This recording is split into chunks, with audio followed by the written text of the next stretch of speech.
You guys like that, huh? What's happening, everyone, and welcome to Al Chile Boxing Talk. I got the homies with me here. The hired gun of Al Chile is here. Run PMC, man. He's got something he wants to say. We also got the homies, George with Off the Ropes Boxing and MMA. He's here with us. And the legendary Nopal Buxianas. How you guys doing today? Happy Tuesday, Wednesday. Happy Wednesday.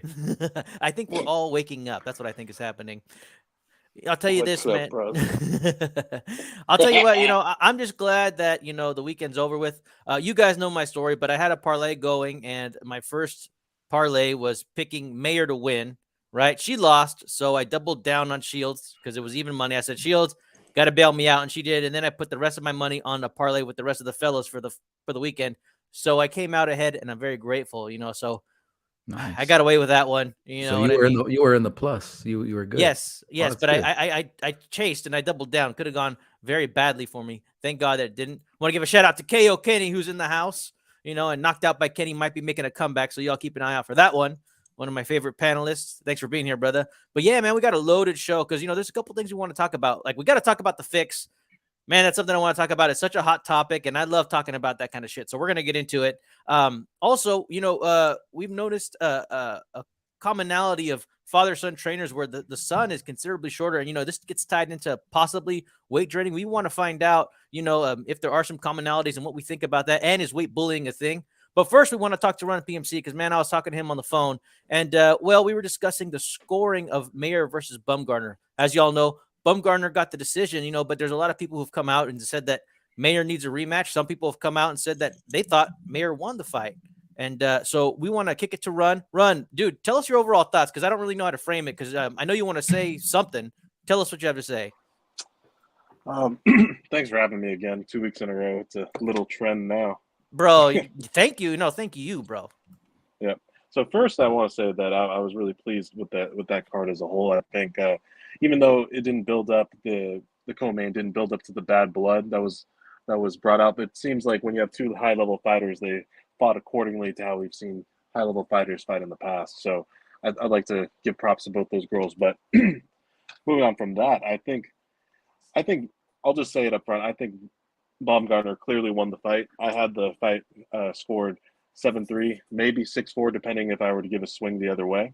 So I have it in that way, and I think that differs from a lot of people that scored it and that I've seen. But I just like to say that I scored the fight the first 3 rounds for Baumgartner, and then I gave her 7, 8, 10, and then the fourth was up there a swing, but I gave it to Mayer. And I just think that that it was just an interesting narrative going into the fight that sort of the amateur experience that Baumgartner lacked, and that they gave Mayer, like it was almost like they're giving Mayer like being a heavy favorite. Where I saw from watching only Baumgartner's last 2 fights that she had the ability to box and she had the ability to punch, obviously. But I predicted Mayer to win because I thought she'd get the benefit out of the scorecards, which she almost did. But I think that's just by giving Mayer this, they sort of like set her up to win. I think she was sort of just the industry standard to win and sort of what they wanted because they Top Rank had already put up X amount of money into promoting her. Um, so I think that it was just Baumgartner was up against the ropes with that. And I thought what I found odd too is that when both fighters were coming out and even throughout like the introductions, Baumgartner was the one getting booed, yet they're both two American fighters in the UK. So I just found that an interesting thing. And then also what I found interesting was that I don't remember, he might have shown it a few times, but at least in the second half of the fight, I don't remember seeing Andre Ward's scorecard at all. And he normally flashes up there. And the only fights that I really remember seeing that would be, or the only fight would be Floyd Mayweather Marcos Maidana won. It was because that fight was extremely close, and they did not want sort of the house fighter to be looked on as he was losing. And also, I found that Tim Bradley at the end of the fight saying, "Well, I didn't score the fight, but I think I have Mayer edging it out or a possible draw." But it's like when you're dealing with such a confined time constraints as 10 2-minute rounds, it's you really do need to score. And I think it would be, I mean, it's his job. He does a good job generally what he does, but I think it's somewhat unprofessional to give your opinion on something like that as when you're in a position of influence to as Tim Bradley is, to be able to say that without even actually scoring the fight. And there weren't any knockdowns as well or point deduction. So I think generally, if you just were to look at it, Baumgartner won the first 3 rounds, in my opinion, and won the 10th clearly. So clearly, but I stand by all my rounds. But I'm just saying, if we start with there without even taking into account rounds 4 through 9, she wins 4 rounds. That's 40% of the fight right there on a 10-round fight. So that's hard to overcome for Michaela Mayer. And to say Michaela Mayer wins, that means she wins the 6 other rounds. And I don't think that's the case at all, that she would win 4 through 9. So that's just my thoughts on it. I think it just showed that it was a good microcosm to show that the possible corruption in boxing. I'm not saying that if Mayer got the decision, it would be completely outrageous. I think I would classify it as a low-grade robbery, but I thought Baumgartner clearly won, and I know they'll probably run it back, but I think Baumgartner's within her right to go after undisputed and then run it back after that. Because what's the rush? What's the rush if because Baumgartner said, and she said in post-fight interviews, that she's going to try to get Choi in December. What's the rush if she just does it really quick and then they maybe fight in May or April of next year, that then being for the second fight between Baumgartner and Mayer? I don't see the big deal. And if it seems that Mayer might be struggling in weight, even though she said she's not struggling, then why are you rushing into the immediate rematch? It seems like if you can make the weight easy, there's no need in rushing it. So I would like to see the immediate rematch, but if Baumgartner wants that, whatever. But I think they need to capitalize on getting the second fight going immediately. But those are just my general thoughts. I thought it was a clear win. I know some people might disagree with that, but I thought it was clear. I thought the Shields fight was clear. And just because rounds are competitive doesn't mean you just give the benefit of the doubt to people. That's all I have to say. Excellent stuff, Ron. I want to give a shout out to Nando Yamas, who's in the house. And, dude, you know what? I want to agree with that here. Nando says that both Mayer and Baumgartner were selling wolf tickets. It was an awful fight. Well, I'll tell you this, Ron. I just want to say, like I said, I lost my parlay. Baumgartner won. I thought the right person won. I didn't have any issue with it. I was actually surprised myself, and I with some people saying that Mayer maybe won the fight. I have a lot to say about what you just said, but first I want to kick it to George. George, you have any thoughts on what Rum PMC had to say? Yeah, no, I agree. Yes, I do agree that Baumgartner won. I didn't really get a chance to sit down and write a scorecard, but to me, Baumgartner came out. I wouldn't say wolf tickets. I mean, I think like Ron just said, you have 2 highly competitive women that when it comes to them being competitive, nobody really wants to like make a mistake or take the initiative, because for one, Baumgartner is a great counterpuncher, and you saw that in the first couple of rounds immediately when Mayer tried to at least try to step in. She was getting countered with quick left hooks, right hands, and she was pretty much ready. She was setting up those right hands to land on Mayer. So Baumgartner won, I would say, like the first 3 rounds, and then Mayer, decided to take some chances. She did some feints. She jabbed pretty good, and she was able to get some of those middle rounds. And I was like, wow, the tide is changing. If Baumgartner does not make an adjustment, Mayer could win the rest of the fight from here on out, because she was making mistakes with Mayer stepping in there. With her game plan, kind of being a little aggressive, throwing feints, jabs. And while that was happening, Baumgartner's defense, she's a good counterpuncher, but she still lacks some fundamentals when it comes to the defense. And she was getting countered. Every time they would exchange, or there was some kind of an exchange, Baumgartner's head was up. She never stepped out, never really gave any lateral movements, or tried to bob and weave in between Mayer's punches in the rounds that Mayer was winning. But then Baumgartner, I want to say probably about 8th or 9th round, she definitely landed some punches that had Mayer again hesitant to really try to do anything. But Mayer was obviously keeping those rounds competitive. I thought it was 6-4. I think going into the 10th round, Mayer had a chance to possibly make it a draw. But I think Baumgartner stole that last round for sure. I mean, I'm not gonna, and definitely the hype leading up to it, the bad blood. We expected what we saw in the Clarissa Shields and Marshall fight. That's the kind of fight that I was expecting. But I just think it was, you have two women respecting each other's skills. They were both highly skilled, and just Mare just could not capitalize because obviously just Baumgartner's skills showed and that she's really good. I would like to see an immediate rematch, but I mean, you got to respect, the winner is pretty much the winner's choice. What the winner wants to do. I would like to see a rematch, and then a couple of things. I know me and Julian, we were talking about this too. I'm sure many people as well speak on this, that 10-minute rounds is not enough. It's definitely not enough, because I think you give them at least a 3-minute 10 round, like that 1 minute can make a difference. Because sometimes in those 2 minutes, you can see a tide starting to change, or with the going into 10 rounds, you can see the end of the fight, like the championship rounds starting to kick in. You can see somebody starting to make a shift, or it just isn't enough for me. Like 2 minutes is not enough.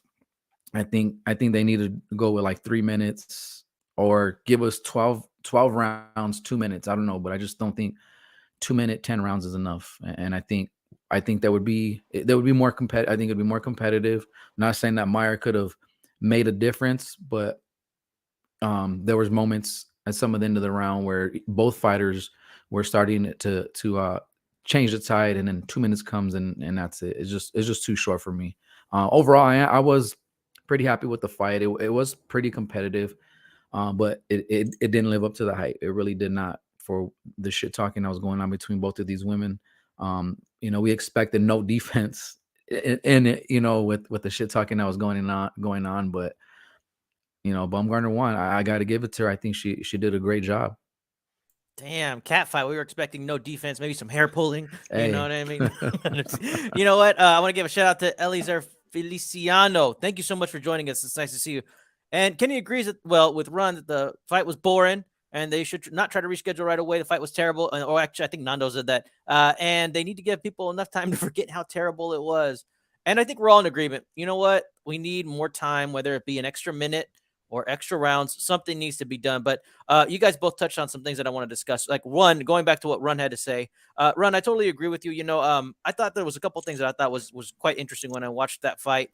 Just like you. Like, one, I thought the commentary was a little biased towards Michaela Mayer. On top of that, too, they were kind of making it seem like Michaela Mayer was like building steam and coming on at times where I didn't necessarily see that. It's just like I felt like I wasn't really watching the same fight as them.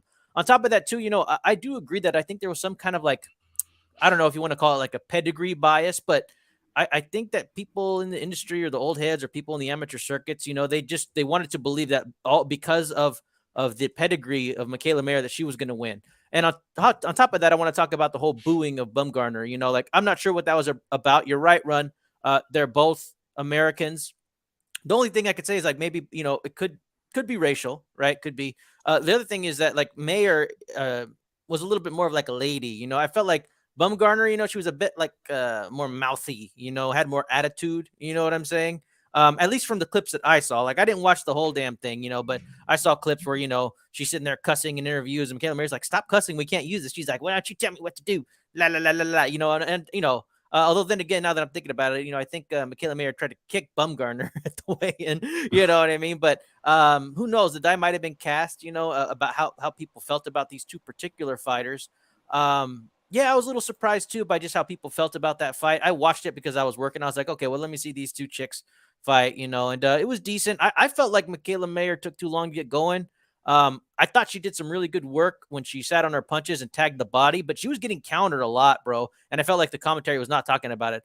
Bumgarner had some crisp multiple punch combo counters that I thought were very nice. I thought she won the fight, so as far as like people seeing Mayer win the fight, I also would like to hear the rounds, maybe just as a point of reference. I think that like, when you feel strongly about something, like I think we need to start talking about our rounds a little more in general. I've seen this where it's kind of like, people go like, oh, well, this was a robbery. I saw it the other way. It's like, okay, well, what rounds, like I was okay with discussing that with like the Canelo Triple G fight when we had to discuss that controversy, right? The third fight. So, or even the rescores, all the rescores, it's like, there's nothing wrong with discussing rounds, because then we can figure out like, okay, well, where do we disagree and why do we disagree? Is it just a different point of view? Like, we don't see any of that stuff. No, Paul, do you care about any of this stuff? Good question, man. Great question. Because, for some reason I wasn't able to get into the hype of these fights, but I definitely had them on my list and I did watch them. But as I was watching them, I was just, telling myself, why am I wasting so much time watching all these fights on this day? You know what I mean? Because they were kind of disappointing, but I still watched them. Anyways, I thought she won pretty clearly, at least 7-5. And I was a little confused from her, Mayer, I believe, trying to act like she won. Like, I thought that there was a lack of effort for her to even try to win that fight. And, that's about it. Yeah, dude. In the last round, her coach was like, "Oh, hugging her like it's all good, it's all good." To me, I felt like you need to win that round. I felt going into that like you need to win this round, like no doubt about it. Like they were a little bit too celebratory. I mean, and she's like, "Oh, I know my coach. He wouldn't lie to me. We thought we were ahead." I'm like, I don't know what you were seeing, but to me, I felt like every round was important. And I will say, like for the women, like high stakes fights, it seems like they do try to win the rounds at the end. They really go for it. At least from what I've seen, so I don't know. I expected a little bit more from Mayer. She should have pushed. Maybe she couldn't. Maybe she didn't like what was coming back. She lost, and I think she lost straight up. That's what I think.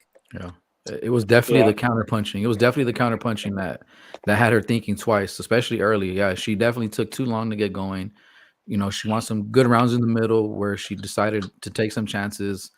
And that's what it is. You just make adjustments, and both fighters made adjustments. I don't think Mayer made a second attempt at making another adjustment for the last part of the fight. So that's just what it came down to for me. It was just Baumgartner made the proper adjustments, and her punches were harder and crispier, and that's what stood out the most, I think, to everybody. That's why most of us, I would say almost all of us, have Baumgartner winning, except the very few. Right. Run, you want to give us any last words on this one? Yeah, I just thought generally, I mean, I think they're both skilled women. And I just think that Mayer thought as a whole sort of entitled that she was going to win the fight or get the benefit of the doubt. And then her actions after the fight, pulling like a Juan Manuel Marquez-esque, Miguel Cotto-esque of exit of the ring with refusing an interview right there. And it's like, I just don't, if you thought you won, why don't you just tell people that? I don't know. It's just I don't like when boxers do that. You just have to face the music, because it's like there was the narrative throughout the fight or the build up of the fight that Mayer was in Baumgartner's head, but you saw from the sort of the antics and the actions throughout fight week that it seemed like it was the other way around, that Baumgartner was in Mayer's head, and then Mayer just acted that way. I'd like to see the rematch. We'll see. I think we've talked about it enough, but I think Baumgartner won clearly. All right. Well, let's talk about what's in our headlines, because, man, there's two good subjects that I want to cook on. The first one, man, we're going to talk about weight bullying, dude. Everybody thought that Devin Haney looked dry coming into that fight over the weekend with Kambosos, but he came in, won the fight convincingly, although, there were some moments of suspense. I think Kambosos definitely won some rounds. But after the fight, we heard from Haney that he's trying to stay under 135 pounds, and his logic is like, hey, I'd be stronger at 140, but I'm still dangerous at 135. Like, I don't know if he acts like he's doing the 140 pounders a favor, but he's certainly not. We all know that when somebody tries to make weight, that they're doing it for their own benefit ultimately. But we want to discuss it. Like, is weight bullying a thing? And there's some things I just want to show you guys so we can all be on the same page here. While we were talking, Run PMC and myself, another thing that came up was that, we've kind of noticed in general, and this is in regards to Teofimo as well, that, their dads are kind of notably taller than them. Okay. And these are guys that spend a lot of time in the amateur circuit making weight. And then we thought about it, and we thought about like father-son combos in general, okay? Father-son combos in general. And there's a height disparity with a lot of these dudes. I mean, if you look at you look at Virgil Ortiz, right? And his father. And I'm trying to say all this with respect. And I didn't want to show too many family members, but dude, Teofimo Jr. has a younger brother that's fucking way taller than him. Same with Virgil Ortiz, okay? Same with Virgil Ortiz, okay? Look at Gary Russell, and it's kind of like the more prominent, prolific fighters, they tend to be like the shortest. I mean, is it just the runt who has to like, I don't know, fight so hard that they're ahead of the game, you know? And this stuff goes on and on Damn. where we see, yeah, Dude. dude, there's some kind of thing, and it's like, could it be with these guys continuing to try to make weight at such a young age, you know, that it stunts their growth, dude? You just go on, and when you start looking at the older generation, it's there too, man. I had to get an older photo because Floyd Senior is starting to shrink, and they're more like the same height. But I remember there being a noticeable height difference between the two. You know what I mean? Like maybe like 10 years ago. Senior was taller, man. Mosley's same thing there. Look at the Porters, right? Lots of examples. So I just want to talk about all this in general. I want to know, like, what do you think about this first? I just want to talk about the idea that like these father coaches have possibly stunted their son's growth by having them make weight all the time, right? In tourneys, like, is that possible? Run, you tend to know a lot about health in general, and just, you have some good observations. I'd like to start with you, and then we'll get into if weight bullying is a thing, if it exists. Like, but tell me, like, what are your thoughts on this idea that, maybe these father-son combos kind of commit to, keeping their sons at a certain weight, and it keeps them from growing up to their full height? No, I think it might definitely be a thing because if I'm not mistaken, I'm sure obviously people in the amateur circuit know better, but I'm think like if you're at a tournament and you're fighting, say it's a few day tournament, you have to make weight for each of those fights. I don't think it's like a one and done thing. So you have to stay at the lower weights.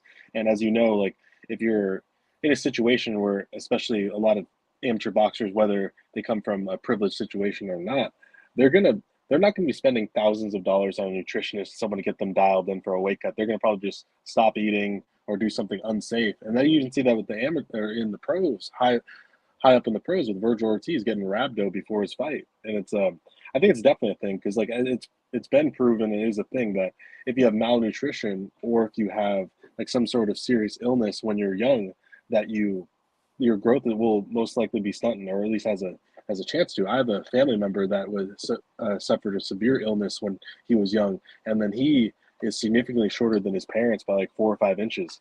And then I've had friends growing up. One of them had cancer as a child, and then he was really small, and luckily he was still growing. And then they gave him growth hormone because he was like pretty small, and then he grew super tall to like where he was like 6'4", and his mom was 6'2", but he was like really small like growing up.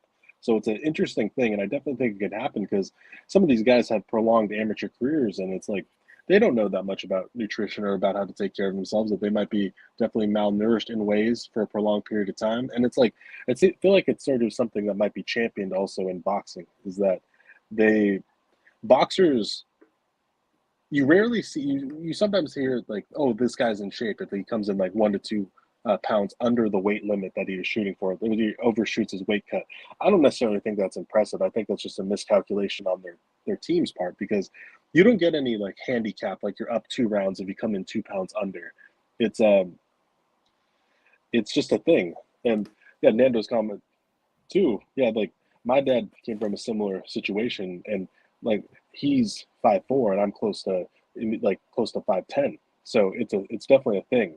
So it's an interesting thing that I think the boxers too, because they're not only like a lot of like, it's basically they're doing physical labor as well as a boxer by constantly training. So it's a malnutrition opposed to being overworked in a way, especially trying to make that weight. So definitely think it could be an epidemic in boxing. Right. I mean, definitely that's a factor, as far as like, dads, growing up poor. I mean, that's part of the reason why I did want to point out that some of these dudes have siblings that are considerably taller than them. Okay. And I didn't want to show them because, I'm trying to respect the family, but they're considerably taller than their athletic siblings. Okay. That's all I got to say, so yeah, dude, I think there's something there, and I want to give a shout out to the Boxing Realm, who's in the house, and he says that Haney's nutritionist is a steroid guru, Victor Conte. All right. And then he also says that in regards to what we're going to talk about next, there was no fix. And as far as weight bullying, D-style boxing, El Capitan here says that if you can make the weight, you can make the date. But yeah, man, like I was saying, dude, like, and here's the other thing too. Jack Mosley, right, has his son, Shane Mosley, who's much shorter. But then you go to Shane Mosley's son, the guy's huge, right? And it's like, I don't think I mean, how could that be? I mean, we're a lot of these fighters. I don't believe a lot of these dudes were malnutrition, right? I think it's something, and it's not like they had like Run said, if you have a serious illness when you're young, it can stifle months to years of growth. But no, I think there might be something here. George, if this is the first time you've kind of thought about it, do you have any thoughts on this one? Yeah, no, definitely. It's very interesting. And then it has to be something, right? Because I mean, just like the theory, I don't know how true it is. Like when you're young, like, oh, don't lift weights or like don't do anything like, because it'll stunt your growth. So like, how true is that? Even like the boxers, like they're doing physical work. They might not be lifting weights, but in a way, like you guys said, it feels like there is like some kind of stunt growth, and it's very interesting. Like I never thought of it. I didn't realize that there were so many fighters that are at that level, like Tim Bradley, like the Gary Russell Jr., Teofimo, and it's like I'm like taking a step back, and this is pretty crazy. I'm like, shit, but like D Style says, yes, if you can make the weight, you can make the date, but with that, like, what are the consequences of you being able to make the weight on the date? Like, just look at Haney. Like, I mean, he didn't look at all what his body showed the day before. Like he held a lot, but he didn't look drained. He didn't look tired. He didn't look too sluggish. He was pretty competitive all the way to the very end. But it's got to be something like I said. I think it's kind of like the whole theory too with the weightlifting. Like, you don't want to weightlift too early. I always hear, well, wait till you get into high school to start weightlifting. And like for my dad as well, like everybody else, like Ron said, his dad was short. My dad was short as well. He was about like 5'3", 5'2". I'm about like 5'7.5". So, but my younger brothers are a lot taller than me. So I don't know. And it's not really the same thing, right? Because we're looking at the fathers that are taller than their sons when it comes to what we're talking about here, weight draining. So it's pretty crazy. I mean, I think it should really be looked into as well. And I agree. Like, if you can make the weight, you can make the date. But under what consequence are you making it at? So that's my thing. I don't know. It's pretty crazy. Like, I don't have much to say other than there's got to be something else to it. There's got to be more research on why that is. Right. And one thing doesn't equal the other, but man, there's just a real commonality when you start looking at it and you start looking at the siblings or the children of some of these fighters, right? It's just there, very obvious. Nopal, man, what do you think about this? These a father and a son, they commit, you know what I mean? And then they possibly stunt their kids' growth, and sometimes men, I know that, the Porters of the world, he'd probably like a few more inches, so it's like they really got to make that commitment and go for it. Hopefully they make money. Otherwise, you're just a shorter guy with nothing to show for it, right? Nopal, what are your thoughts on this? Yeah, I think that they're stunting their kids' growth in an effort to weight bully a little. I mean, you remember Oscar De La Hoya? God damn, that fool was huge, fighting these little ass dudes. If you look back at his career, and but as far as him, I'm not sure if he's stunting his growth, because it seemed like he did just fine.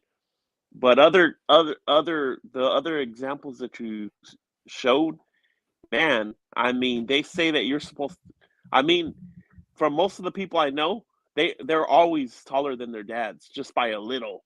But in all these cases that you just mentioned, dude, these guys are shorter than their dad. So it's kind of weird, So there definitely has to be something with that. And as far as the weight bullying, hell yeah.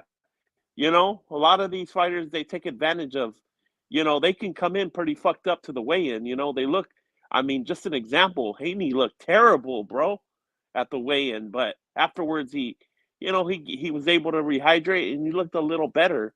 I'm not sure how much he weighed on fight night, but I've been saying this for a while. He looks sort of like a 154 pounder, just his body. It looks to me like that would be his natural weight, and I wouldn't be surprised if instead of just, from 135 he goes straight to 147. That wouldn't surprise me one bit.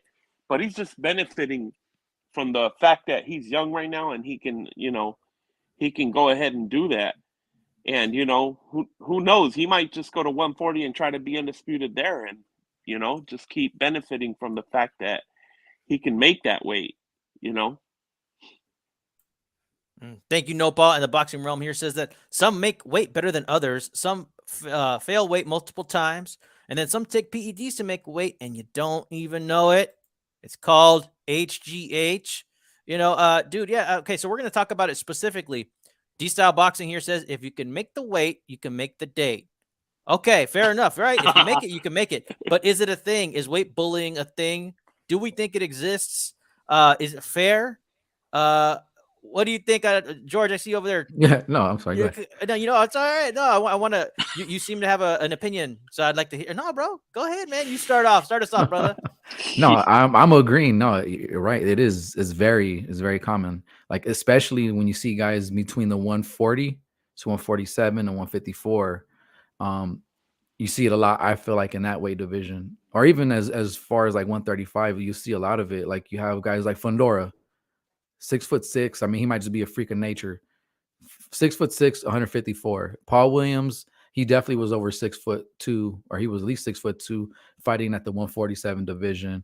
Virgil Ortiz is, another guy that should be fighting like at 154. But there's plenty of examples. There's way more examples of it. Again, back to what D-Style says, and I think we all agree, like if you can make the date, I mean, you can make the weight, you can make the date.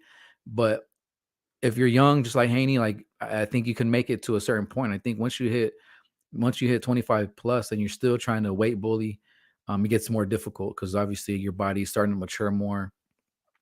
But it definitely exists, man. I can't really give too many examples right off the top of my head of many fighters that have done it, but we obviously are talking about it because we see it, and it's very common. I guess the weight bullying thing, I mean, they do it because they know they can make the weight. Is it because they're afraid to go up? I don't think so. I think they know their bodies. They know like if they continue to make this weight, they could still compete in those divisions. So I mean, that's pretty much what I got to say. All right. Thank you so much, Georgie. I want to give a shout out to Chauncey Pearls, who's here in the house. Thanks for joining us. And he says Benavidez is the grandmaster of weight bullying.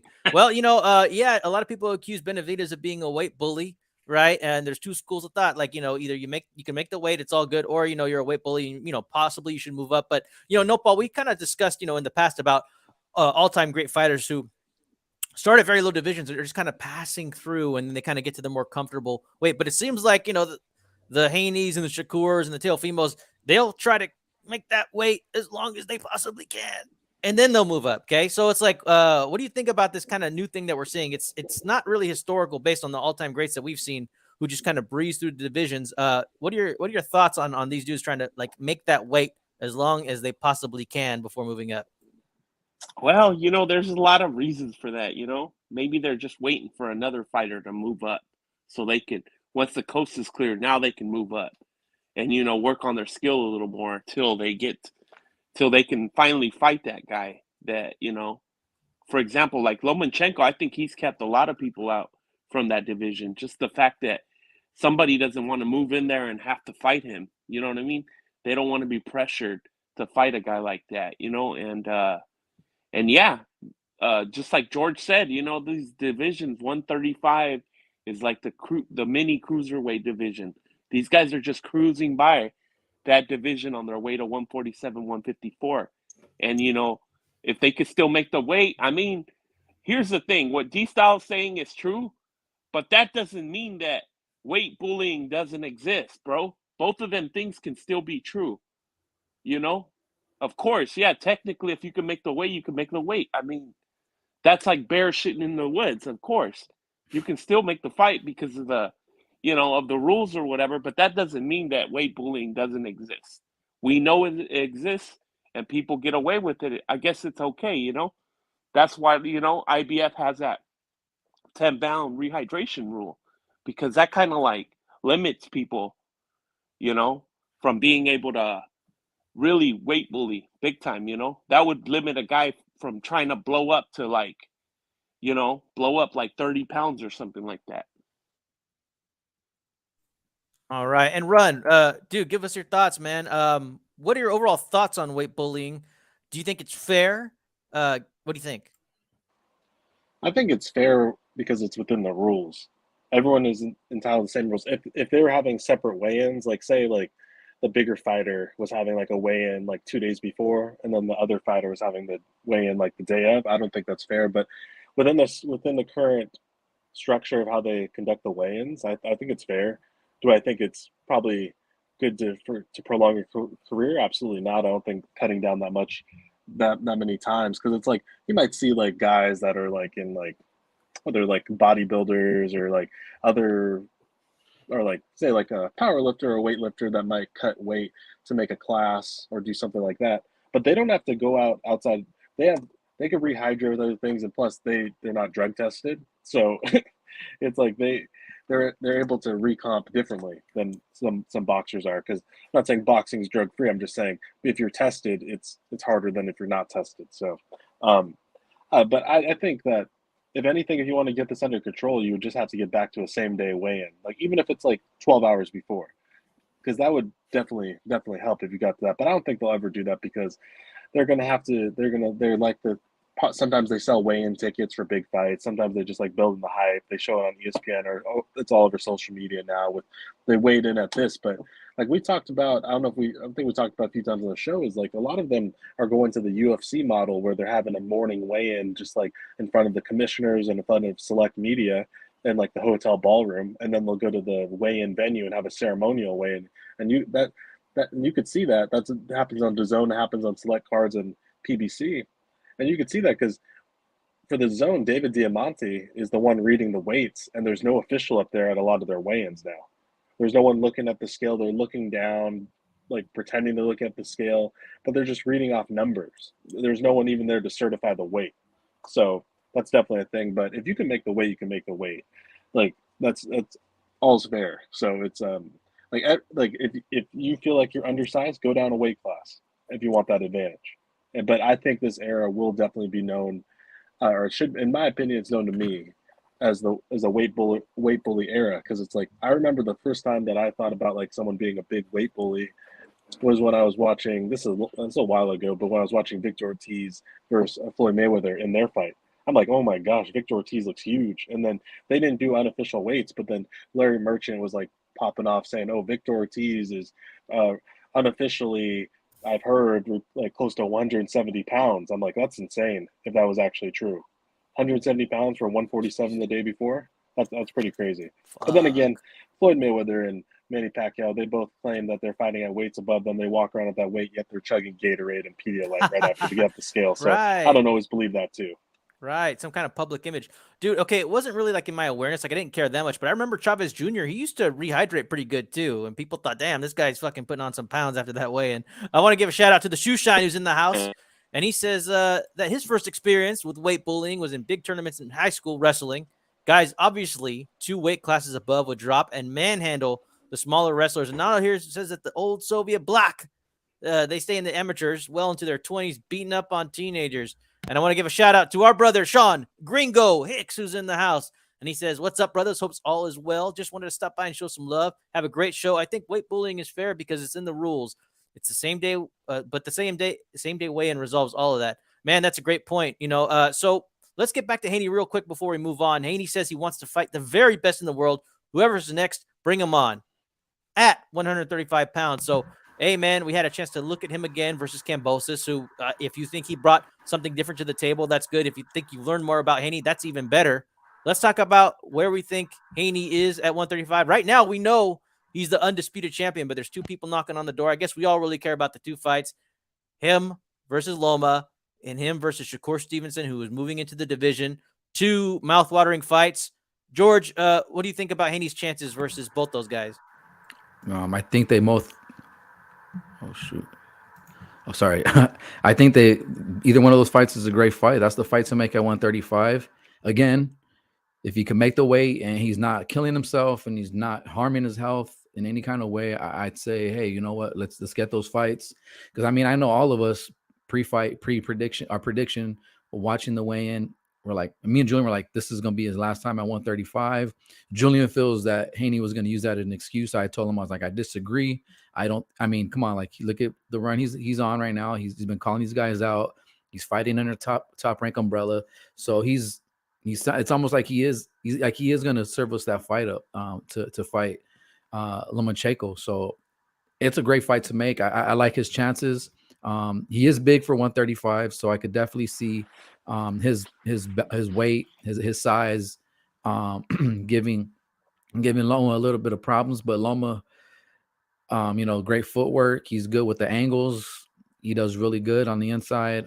It's gonna be a very interesting fight. But to me, I think Shakur is the guy at 135. I feel like Shakur would be able to outbox Haney. I just think he has way more in his arsenal. He boxes well, good defense. He sets shots up really well. And then the fight with Kambosos, it almost seems like the holding is kind of like a nature, a habit, kind of like he feels like he has to almost engage holding because maybe he's just not confident in himself being on the inside.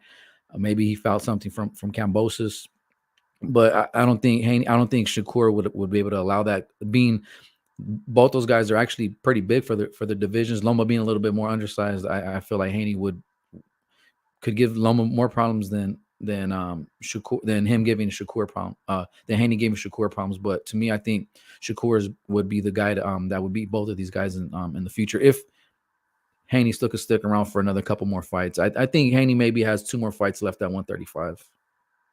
Damn. Well, I'm surprised he's even still going to fight at 135. And if he does lose, I don't want to hear any excuses about how he was drained. That's for damn sure, right? He's making the choice.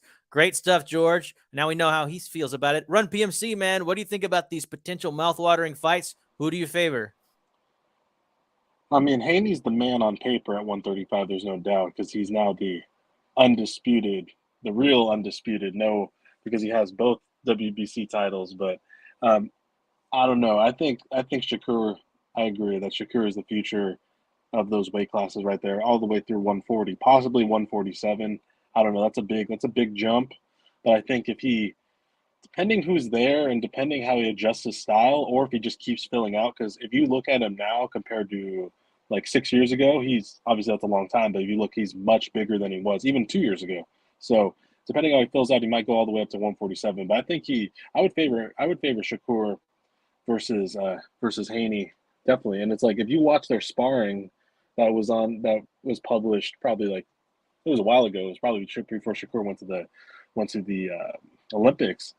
Shakur was picking him off there, and Haney was sort of using his size against Shakur at that point. But I would like to see them up to each other now because Shakur was much smaller that time than Haney. I'd like to see how they match up now because Haney weight draining himself like this, and Shakur just sort of, I mean, obviously he cuts weight, but he sort of just, you could see he's fuller when he goes to the weigh-in than Haney, clearly. I'd like to see, I bet they're closer than people think, but I favor Shakur. I mean, I know undisputed's a thing, and it's like, but you got all your titles, you defend them now, you get your immediate rematch. I would love to see just people to vacate and then just make the fights happen because at that point, once you've got undisputed, I don't really see a need to fulfill whatever it is, like four mandatories within a 12-month period of when it's ordered or whatever the rule is, because that's a little absurd, and it's like I don't even know how you can get big fights and hang on to all the titles especially since a lot of the ranking systems don't even line up. If everyone had the same number one ranking, it would be easy. You would take care of like all of them at once with one mandatory, but I don't think that's the case usually because you're just buying rankings now. So I would say I would definitely favor Shakur over almost everyone. A fight that I'd like to see, I don't know if a lot of people talk about, would be Shakur versus Tank Davis. That's right. I forget the Tank's around. Yeah, because he's because he's trying to make the Ryan fight, and they both sort of are fighting in like a 140 / like catch weight between like the light 140s, just above 135. So I'd like to see that because two lefties, both from the same general area, both grew up together.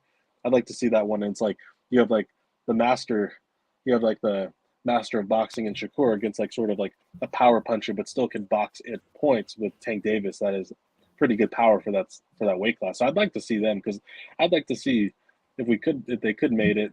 Obviously, like there's a lot of guys right there. They have Haney, Tiafimo, Tank, Shakur, Ryan, just right off the bat right there. And then it's like you have the real king of 135, Rolando Romero, still there too. So you never know. Like I wouldn't mind seeing Rolly getting in there with maybe like a guy that's like a contender. I don't know if you can name one at 135 or even like. I don't know. I mean, Rolly is nowhere near as skilled as Isaac Cruz. Isaac Cruz. I wouldn't mind exactly like that. I wouldn't mind seeing that, like on the undercard or something. Hey, bring it on, man. I mean, they're on the same platform. Nando here says, wait till Haney beats Loma. Some folks are already rolling out the Bastis prime hedge excuse. Well, I will say this, like, if Loma does face Haney and loses, like, well, how special was this guy? I mean, for all the Loma hype we've heard over the years, like, when I know some people get triggered when some people say, oh, well, who has Loma really beat? Like, why is he so great? I mean, that would be a fair point. If he stepped up and lost, every time he did, like, how great was he? He had a whole lot of hype. No, Paul, what do you think about Haney's chances versus Tank, versus Shakur, versus Loma? Well, first of all, I wanted to ask you guys, when he initially signed with Top Rank, wasn't it just a 3-fight deal? Yeah. Yeah, I think it was like it wasn't that many fights. So there's gonna have to be some kind of extension there. And what I'm hoping is that he gets the Loma fight next. And if it goes like that, I'm thinking that Top Rank is banking on Loma trying to beat Haney. And then, but that's a big ask, Loma would have to be 100% healthy, no injuries, to be able to beat Haney, But I think I give him a chance to do it, I give him a chance to beat Haney. I kind of favor him. I might be a little biased, I kind of appreciate just the whole thing of how small Loma is. He goes in there and whoops on these bigger dudes. I appreciate that, his footwork, all that. But you're right, man. These are some mouth-watering fights, man. But as far as Haney and Shakur, I'll tell you what, if Haney goes in for a clinch, Shakur is going straight for the nuts, bro. So there's no way that I think that Shakur whoops on Haney, bro. And these are some good ass fights, and that's not even to mention, Pitbull and Gervonta Davis. Of course, they're not allowed to fight anybody over here, so we'll see what happens. I want to give a shout out to MFB who says, go ahead, count Lomachenko out, see what happens. Well, thank you for joining us. And all I got to say, MFB, is like I said, he does need that kind of win to kind of show us that he is indeed special.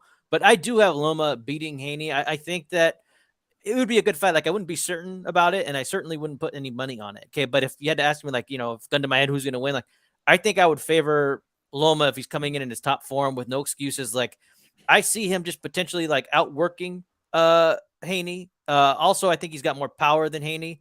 Also, you know what I mean? Like, I'll tell you this, and it is what it is. Like, yes, Loma can be dirty with his head, and I could see him just cracking Haney a couple times if he tries to clinch up on him. It could be real ugly. People got to do what they got to do. That fight fascinates me. I don't think Haney's ever had to deal with that type of activity, those type of Loma angles, you know what I mean? But Loma can't do that downloading bullshit because, he might start losing rounds early if he does a whole like, oh, feeling you out. Nah, man, you got to go to it earlier. Yeah, dude, I don't want to hear that shit. As far as another person who I think would set the pace right away would be Shakur Stevenson. I think Shakur is excellent at setting the pace right away. I'm really impressed with Shakur Stevenson when he does it, man. He comes in and he just starts making you have to adjust to him right away while him kind of being on his guard and not necessarily opening up that much. It's a pleasure to watch it when he does it. I think that Shakur Stevenson beats Haney, and I think that he could rough up Haney on the inside, just like Nopal says. So, yeah, that's what I think. And then as far as him versus Tank, I think he might be able to beat Tank, but I mean, that one I'm not so sure of. That one, the Loma fight, I'm not so sure of.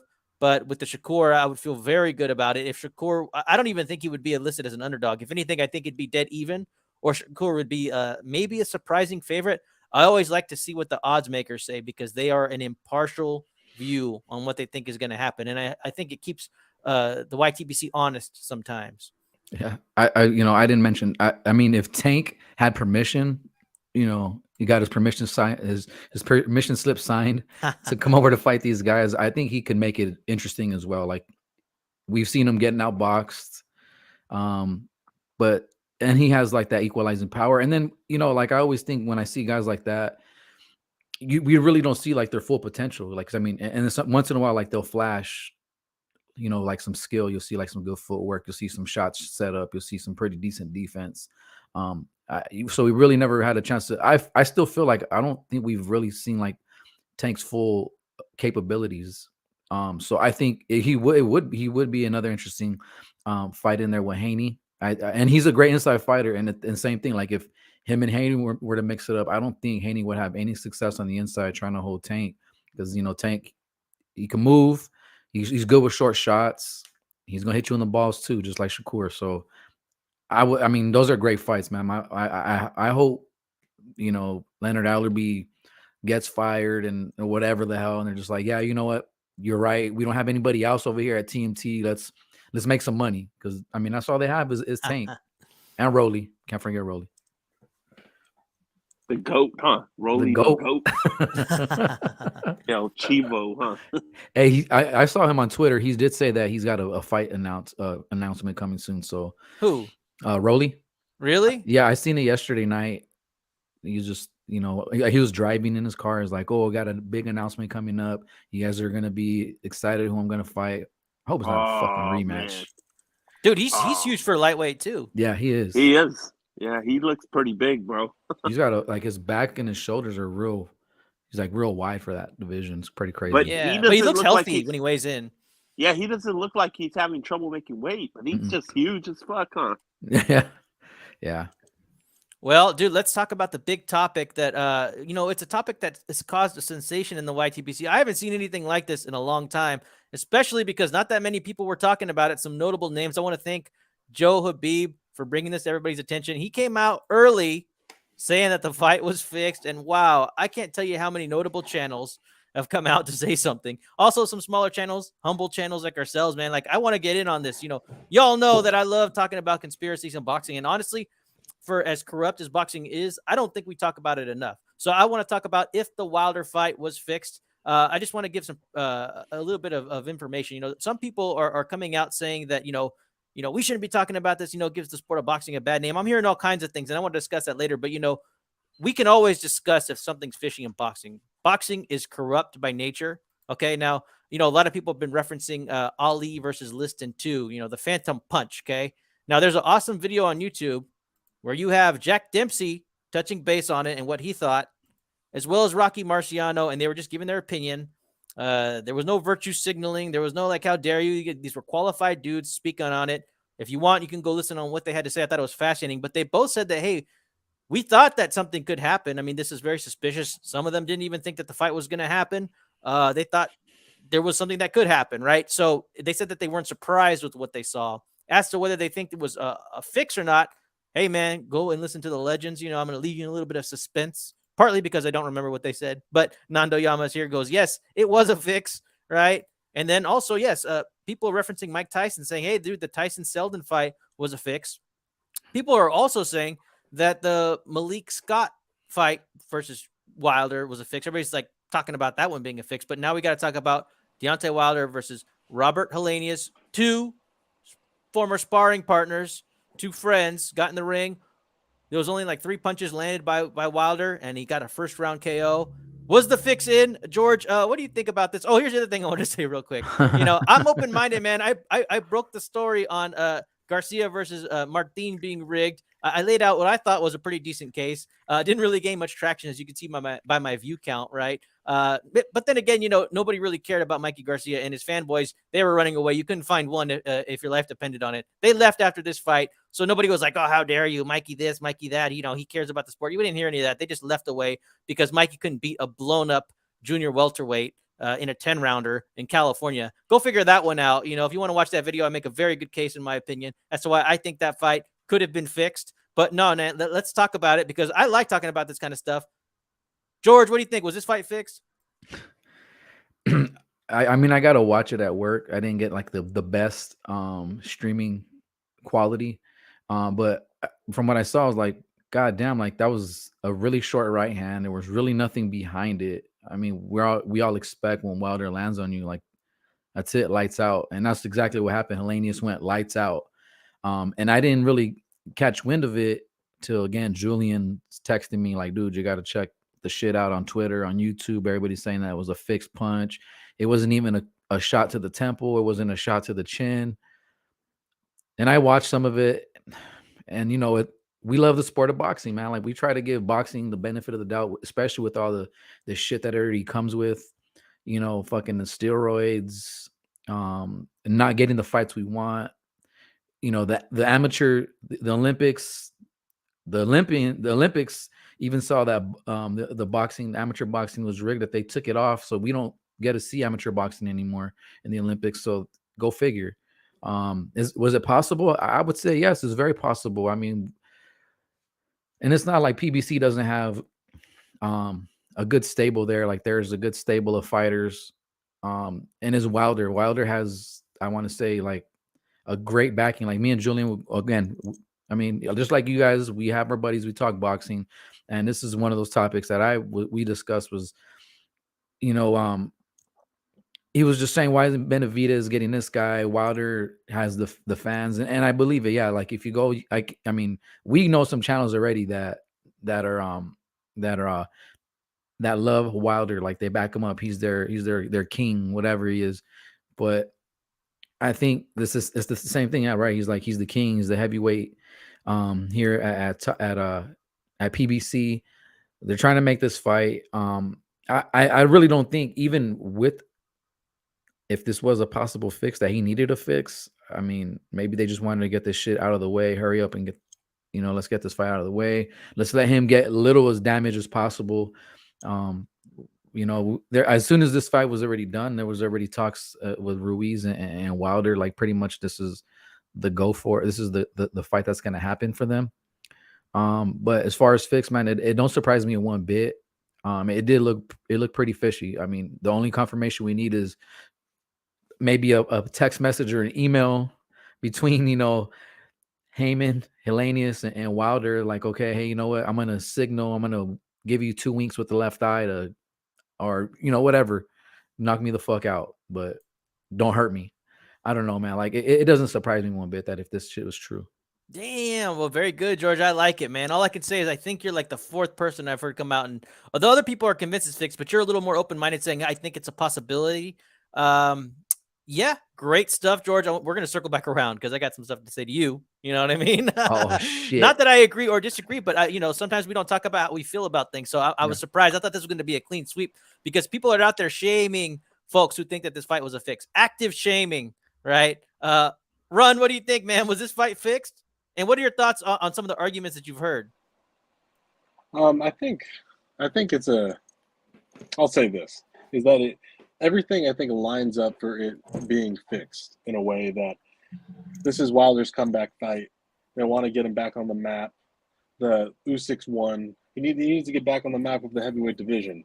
But that being said, I don't think it's fixed. I don't think it was fixed. I think Wilder, we've seen sort of odd punches in the past.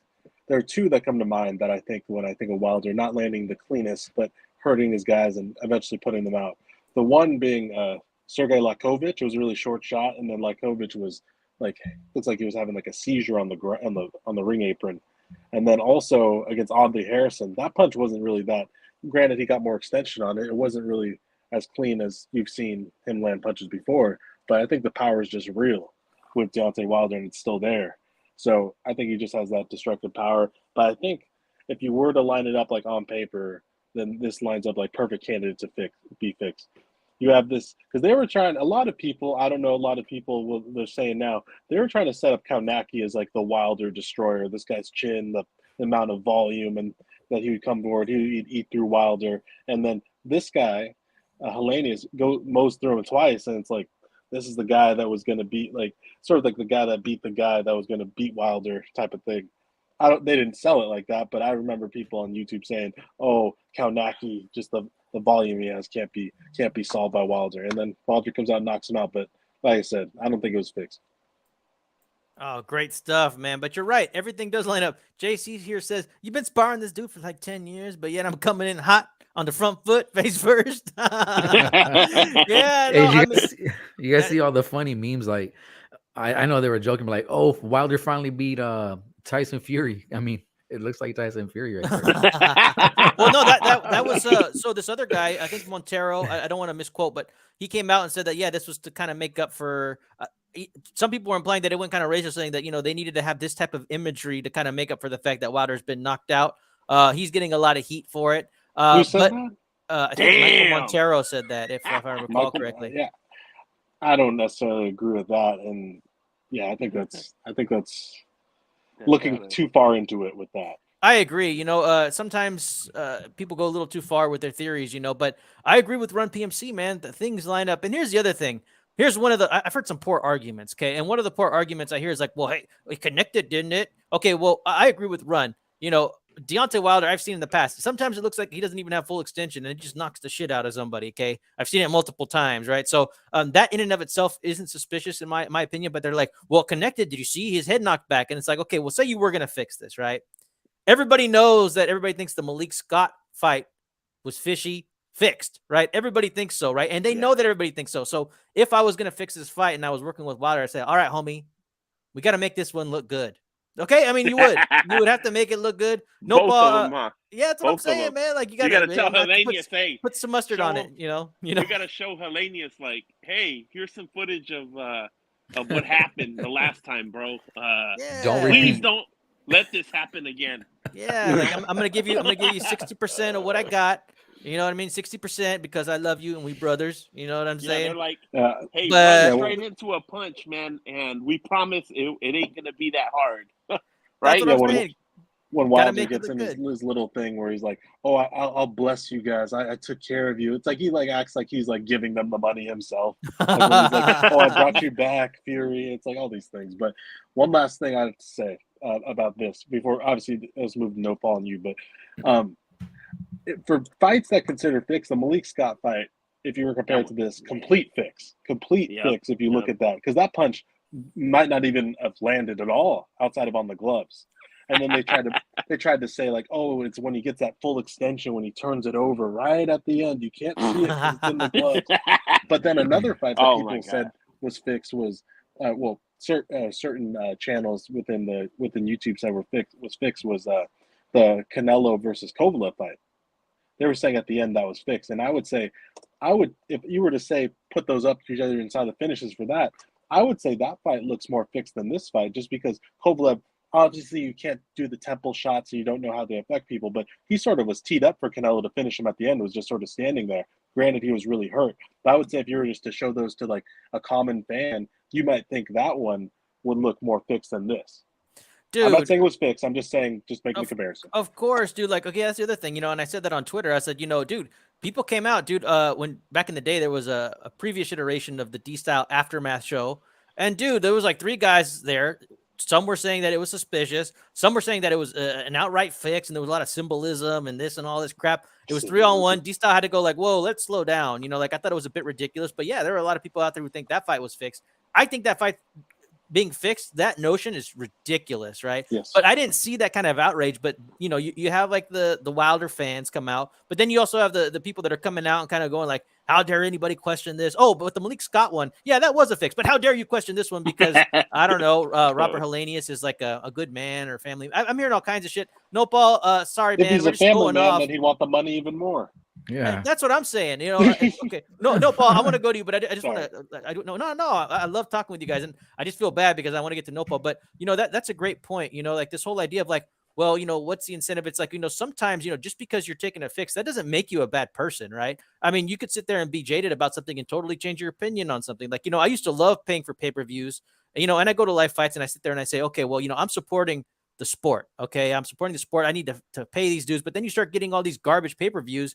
And now there's this idea that it's cool to not even pay to support these fighters anymore. Right. And it's because you've reconciled it in your head. Well, what if you have a fighter who goes like, well, boxing's, been bad to me. The only time I've ever gotten paid are these times, I'm never going to get a title fight or whatever. And you could be jaded and, you don't really care that much anymore. It's not really your dream so much to be the world heavyweight champion. You don't even think you're going to be the world heavyweight champion. Maybe you have a chance to make some extra money and you just view things differently. That doesn't make you a bad person. I'm not necessarily saying that's what happened with Helenius. I'm just putting that out there. Like one thing doesn't equal the other, in my opinion. No, Paul, what do you think about all this, man? Well, just to add to what you said, I mean, given Helenius's position on top of everything you just said, I mean, the guy might not have had a choice, bro. If they tell you to do it, you might have to do it or else your career might be over. You're signed to the PBC. Maybe them guys are going to not give you any more fights. Maybe they promised you something big, after taking that. But you know what? I don't believe it was a fix. I didn't really think that. I never really thought too much of Helenius. I knew he was going to get knocked out.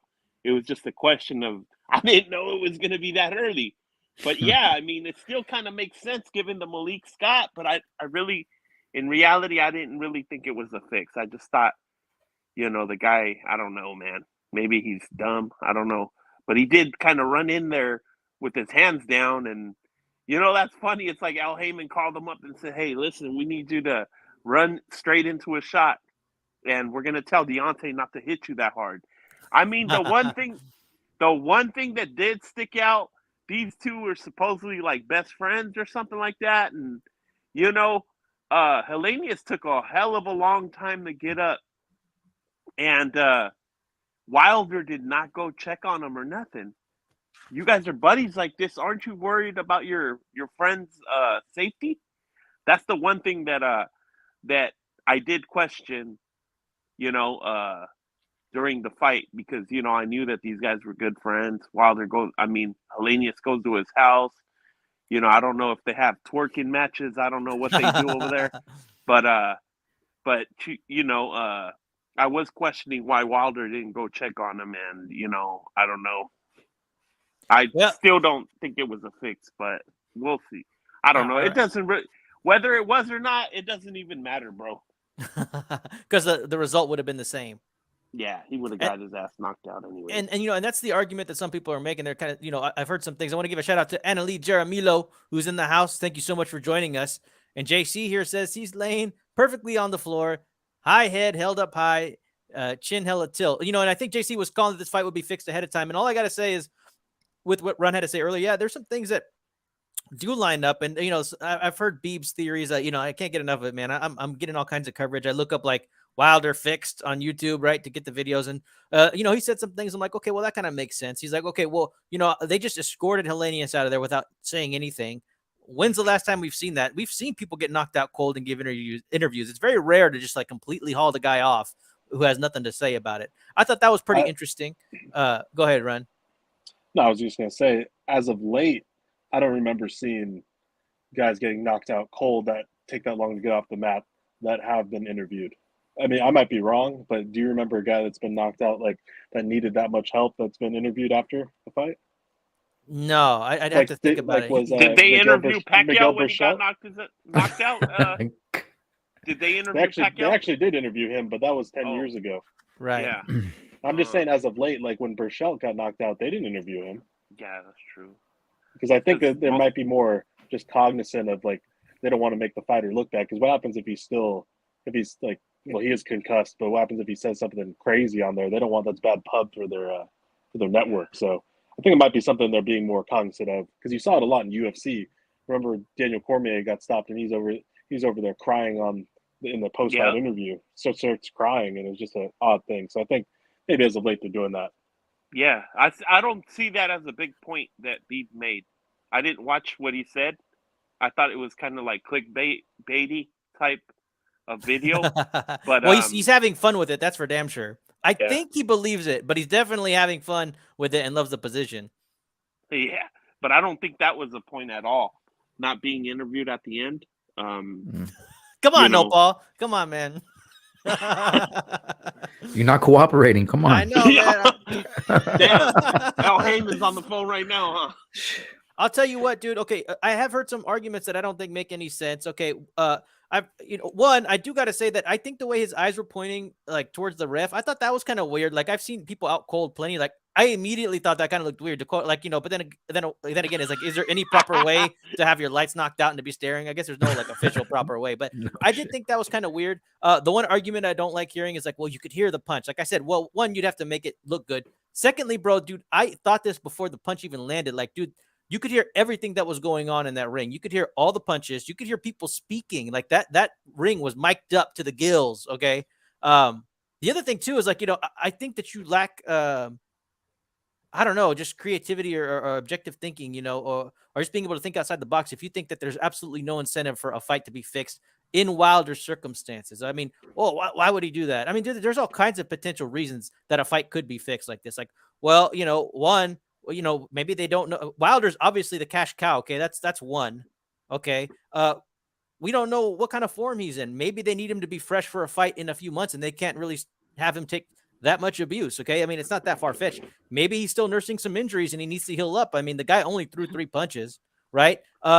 Actually, there's an open question on his gloves. Ron, we were talking about the idea that, like, this is the first time he's used Grant gloves. Is that right? To my knowledge, yes. Like, because I remember seeing when he was coming out of the Olympics, him being all over like Everlast ads and like sporting goods stores. Yeah. So I'm pretty sure he's been with Everlast forever, switching back from like within their 3 main models and then using almost exclusively Power Lock up until he started using in the last Fury fight using the Mexican Everlast. So it is interesting. It might just be a simple change of things, but we've seen as of late guys switch glove manufacturers.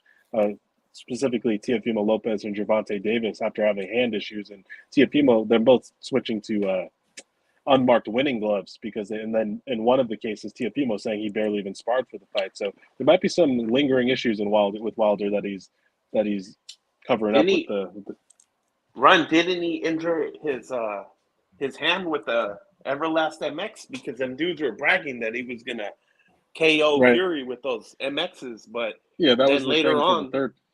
Yep. Yeah. Yes, and Wilder, he has had hand issues. I've listened to podcasts where he goes, "Oh, this particular fight, I couldn't even really throw punches at the bag or nothing like that. I couldn't spar because my hand was all healed up or jacked up, and they needed to heal it, right?" So I mean, okay, real quick, do I think this fight was fixed? No. If I had to guess, like, this wouldn't be the one where I'd really make my stand. Like, I thought the Mikey Garcia fight was fixed. I didn't feel like well, actually, I felt strongly about it, but I wasn't really like ready to die on the hill for it. With this one, like, no, I mean, it was kind of fishy. Also, I felt like, some people are also saying that Wilder looked a little off balance, for lack of a better word, in the lead up to that. Run, do you make anything of that? I was thinking the same thing, that he did look off balance, but then I thought to myself, well, he's always sort of off balance just because it's also his body type. It just sort of looks like he's just because he has super long legs and he's only 220 pounds at 6'5". It's a pretty lanky guy. It's very, very light. So I think it just looked normal, but yeah, exactly.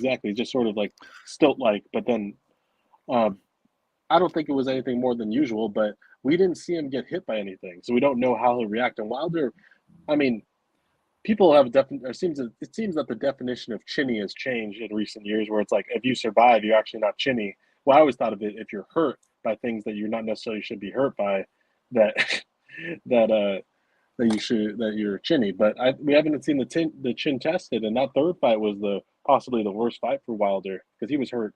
He was hurt early, and it wasn't like eardrum sort of issue. It was like actually being hurt. So jury's still out on that. Any final thoughts on this before we answer Nando's question here? Any final thoughts on Divegate? I don't know. I don't even know if it's coming up with a name. Divegate. Maybe we should call it something because, I mean, dude, like I said, this is a hot topic. I loved it. Any final thoughts on this? 2.0, huh? Malik 2.0. Yeah, dude, we got to come up with something. You know what I mean? I called the Mikey Garcia fight the fix in Fresno. Dive at the Dust Bowl. You know what I mean? Those are 2 good ones that I had. Okay, so Nando here wants to know who would we like to see Wilder fight next? It looks like him and Andy Ruiz are probably going to mix it up based on what I'm hearing.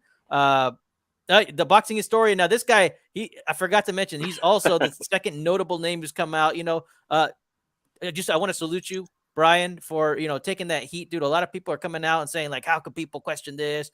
Why don't you get in the ring and show me how it goes? You know what I mean? Like, yeah, dude. So, like, I like it. Although TBH, to be fair, he did think that the Canelo fight versus Kovalev was fixed, and I vehemently disagree. Right? I mean, but I always respect his opinion. I like what he has to say. So, dude, thank you so much for chiming in. I'm glad to hear what you have to say. But yeah, dude, let's talk about it. I want to hear like what y'all think about Wilder versus Ruiz, or the AJ versus Usyk, or the Juggernaut. Georgie, let's start with you. I mean, we know it's definitely gonna be the Ruiz fight. And I think if this was a fix, like I really don't think Ruiz will take a dive, Operation Brown Bomber dive. I don't know. I hope not. But I think this would be a pretty good fight to kind of gauge where he really is, and then maybe Usyk and whoever's next. But I think they just wanted to get him out, just get him in there, get somebody he can get out of the way immediately, and he did in the first round. So I think it'll be an interesting fight to see him against Ruiz. Like Ruiz does have a pretty good chin, but he has been the kind of, I guess, lack like enthusiasm. I mean, I could be wrong. I feel like he doesn't seem like he has like that same drive he did in the first AJ fight. He's comfortable, getting by, just winning. He's made a lot of money, I would say, like in the last 2-3 fights. But it'll be an interesting fight. And of course, is Wilder with the punch that can change everything, and it will be like that. I think pretty much all the way to the end. That we'll be on edge. If Ruiz takes that shot, is he going to be able to take the shot? But I could definitely see Ruiz being able to make Wilder uncomfortable, especially on the inside. I think if Ruiz is smart, he'll stay away from the right hand. But I think this is going to be the fight where they're going to really see if Wilder. They're going to gauge Wilder to see where he really is. This obviously the Helenius fight is his first fight coming back after losing 2 times to Fury, and who knows? We'll see what's next after the Ruiz fight. I feel like that's the next one. I mean, of course, I would like to see him against Joshua and Usyk, or maybe that's the route. Ruiz maybe retire against AJ. That's what I think.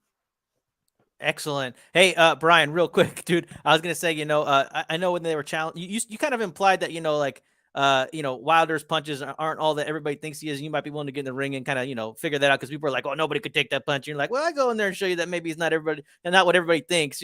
So, man, that would be fascinating. All I could say is that, in the past, Wilder has chased I don't know if it was a YouTuber, but it was some kind of like social media, what he considered to be a troll. Not that you're a troll, but if you're vocal enough about this, man, maybe you could get in the ring with him. You know what I mean?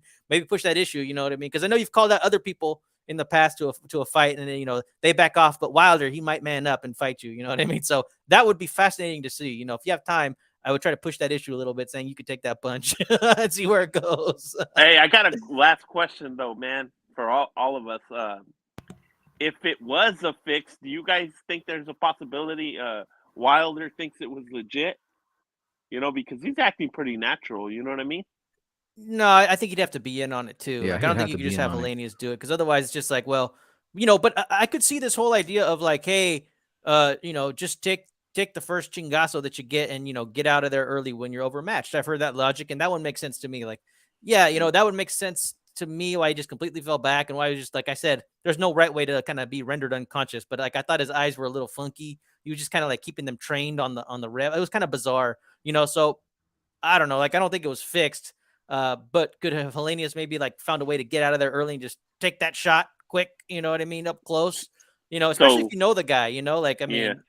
I don't know. Okay, yeah. So Run, what do you think about Wilder versus Ruiz, brother?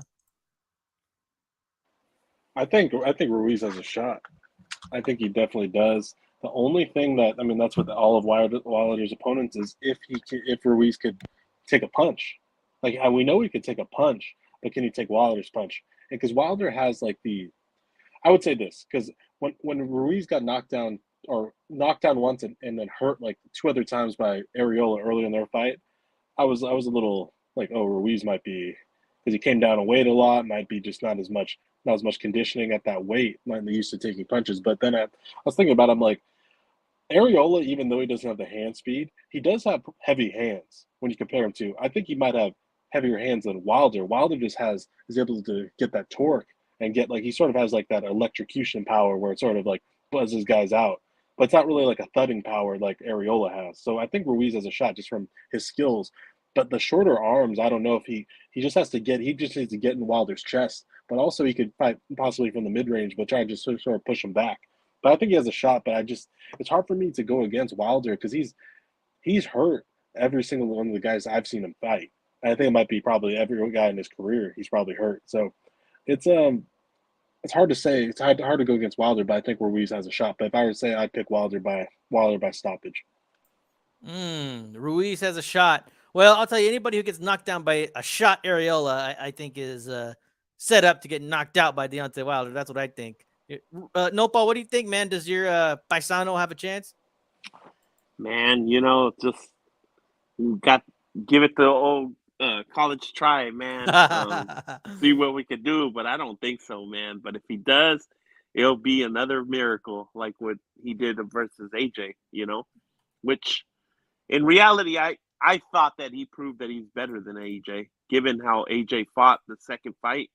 I still give him the edge over AJ. So, if somebody's going to do it, he's the man to do it, to beat Deontay Wilder because he's proven people wrong already. So that wouldn't surprise me, but still think that, Deontay Wilder has a little bit too much, for Reese. But you know what? I really hope that this fight happens because, goddamn, this is a good-ass fight, man. And I'm glad, whatever, pay-per-view or whatever, man. I'll be happy to, see this fight, man. I'd be glad to see it too, and I think it would be maybe like the third time in my life that I've rooted for the non-Mexican and where a Mexican's in the fight, right? I've thought about it, and I know the amount of times, and I like Wilder. I've always liked him. I think Ruiz lacks discipline. I was super happy for him when he won the championship, but he kind of snuck up on me. He was somebody that I knew about. I watched his fights, but I wasn't like a huge fan. And the way he treated Manny Robles and the way he treated that rematch, and the way he looked against Arreola, and on top of that, I felt like, yeah, he knocked down Ortiz a number of times, but if you count the rounds, I'd say Ortiz was doing better. I think that possibly if they were to go in and fight each other, that we still wouldn't have an opportunity to see if Wilder is damaged goods, because I think Wilder might be able to get it done right away. Based on what we saw in the Wilder versus Helenius fight, it's still an open question as to if Deontay Wilder is damaged goods or not. We still don't know. That's an open question. Hey, like I said, that'd be a good reason for this fight being a fix, right? Just preserve the guy. Not that it was fixed, but it all lines up. You know what I'm saying? Wait, let me go get my avatar. Am I hearing correctly? You're gonna root for Wilder? No, don't do it. No, don't do it. Hey, man, I've liked Wilder from back in the day. I have, bro. I'd have to think about it, but I was rooting for him early on. He just kind of had this long piston right hand. And I remember just being super impressed with him. This was back in the day, okay?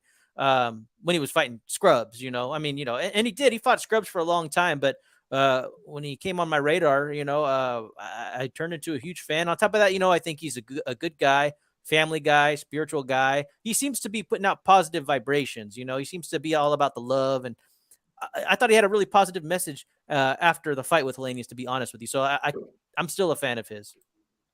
Me too, bro. I wanted to root for Wilder too, man, even versus Reeves, because, I completely agree with you as far as how, undisciplined Reeves is. 1 minute he's good, 1 minute he's not.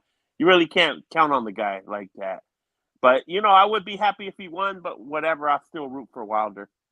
Nice.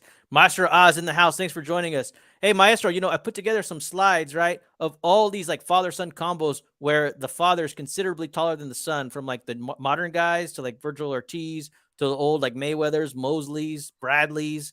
I want to know your thoughts on, what, if it's possible that these dudes are getting their growth stunted by these father trainers. And if you have any thoughts on that, man, because there's a lot of examples, bro, a lot of them. But yeah, man, I want to get into some news that we just heard about. It looks like what's his name? El Bandera Roja. La Bandera Roja. La Bandera Roja, the red flag, out of Phoenix, Arizona, right, Georgie? I got my little Tombstone Arizona cup right here. Okay, so I'm repping it today too. 602. That's right. It looks like he's gonna come out and fight Uzcategui, or I don't know. I thought it was Uzcategui, but people are saying it differently now. I'm not sure how to say his name exactly. But people are actively shitting on this fight. I don't think anybody's particularly excited about this, but Benavidez came out on Fight Hype and said, well, I got to get past this dude, and it looks like it's 90% done that I'm going to fight Caleb Plant in May. George, what do you think about this fight? What do you think about this 90%? And in general, what are your thoughts on David Benavidez? I mean, come on, nobody wants this fight. I saw something on one of the UFC press conferences. One of the fighters, I don't know if you guys are familiar with it, but one of the guys, his name is TJ Dillashaw, tested positive, and I guess Dana White came out and said, you know what, I give it to TJ Dillashaw for coming clean, saying that he did do PEDs or he took enhancements. And it just looked weird because it's kind of okay, so this guy admitted to it, but you're still giving him a chance in a title fight. I feel like it's kind of the same thing with the Uzcategui thing. Is He tested positive. Not even I don't even think like a year ago. Usually when that happens, right? They suspend him, and then you're gonna give Benavidez another chance at it. I mean, this fight should have happened back then before he tested positive, and it's one of those fights that should have just went past.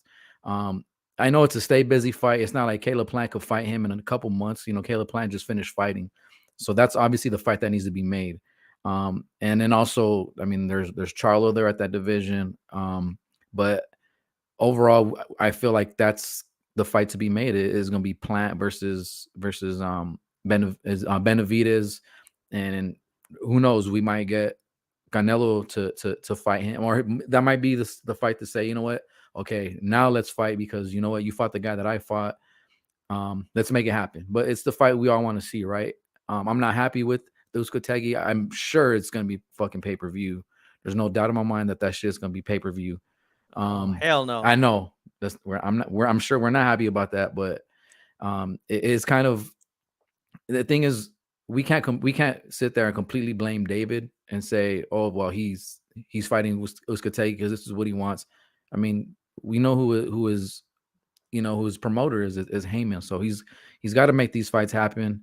We know that with Heyman, like, he has these network obligations.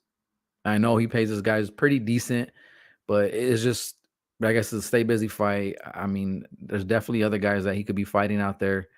You know, like I said, Charlo could be one of those guys. Charlo says he wants to come up to 168. Why not make that happen? Nobody's excited for those Uzcategui. So, I mean, at the end of the day, for me, it's contract obligations that David Benavidez has to meet when it comes to fighting these guys that he doesn't, that he shouldn't be fighting. So let's hope May comes sooner. Definitely want to see the Plant and Benavidez. I think that'd be a pretty interesting fight. Yeah, that's it. All right. Thank you. You know, Nopal, what do you think? Georgie here thinks that maybe all this is not Benavidez' fault. He's sin culpable, right? Is that right? So do you agree with this, man? Should David Benavidez be speaking up for himself, or is he just doing what he has to do? Well, I'd like to say that, you know, he has no fault in this, but, you know, he contradicts himself when he's talking all that shit about other fighters. You know what I mean? That's where it just doesn't make sense. But, you know, I think George is right, though. Regardless of all that, yeah, I mean, the guy ain't got no choice, man. He's gotta do whatever Heyman tells him to do, you know? Part of me would like to see that he does a little more to get those fights still. Nevertheless, you know, try to take his career into his own hands. But, you know, that's just the way boxing is now. You know, we can't really do too much about it. Obviously, the PBC is saving all these guys for Canelo, you know, and, you know, because that's the way they look at it. They're like, why would we risk David Benavidez' versus anybody over here? Why are we going to do that for $7 million per fighter? You know what I mean? When we can just line up the super fight with Canelo and, you know, pay Canelo $50 million and pay him $10 million, and then we can make another $50 million on top of that for us. You know, these are huge fights for them to just save them for Canelo, and that's clearly what they want to do. You know, in my opinion. Same thing with Charlo. That's why they never let him fight with nobody. And, you know, in reality, with Charlo, yeah, I think he's even less. That guy don't want to fight anybody. So, you know, PBC works perfect for him, you know, because they're keeping him safe, which that's clearly what Charlo wants. In David Benavidez' case, I do think that he wants to fight. You know, he wants to risk his own. He's always wanted to fight certain guys. He just can't get the fights. I don't know, man. Oh, man. Yeah, he's even said it too. Remember, like, I think right before Canelo fought Bivol, and he's even like, look, why are we sitting around waiting for the Canelo fight when we should be staying busy? So that's why I definitely agree that he's trying to take his career in his hands and trying to get these fights. Now, Charlo, on the other hand, I could definitely see he's comfortable with where he's at, but I still don't think that 100%. I mean, he's a fighter. At the end of the day, these guys are fighters. You know, when they come into the professionals, you know, yeah, they're calling out the big names, you know, I'd say when that happens, it's like two things. It's like, yeah, you know what? I want to fight the best guy to say, you know what? I'm better than that guy. And two, like if you're calling out Canelo, you know, two things. You're trying to say, hey, you know what? I could beat him. Plus, I want a payday. So just like I guess they were asking Janabek the same thing. He's like, I don't need money because he's saying he can beat Canelo. So a lot of people were giving him shit on Twitter, like, oh, you just want a payday. He's like, I don't want no payday. He's like, I get paid good enough. It's like, I just want to fight the best guy. So in some cases, you do have guys that want to face the best guy to say, I could beat that guy. And Charlo's sense, I would say it's like 70-30. He wants the payday, and then 30% he wants to chance that.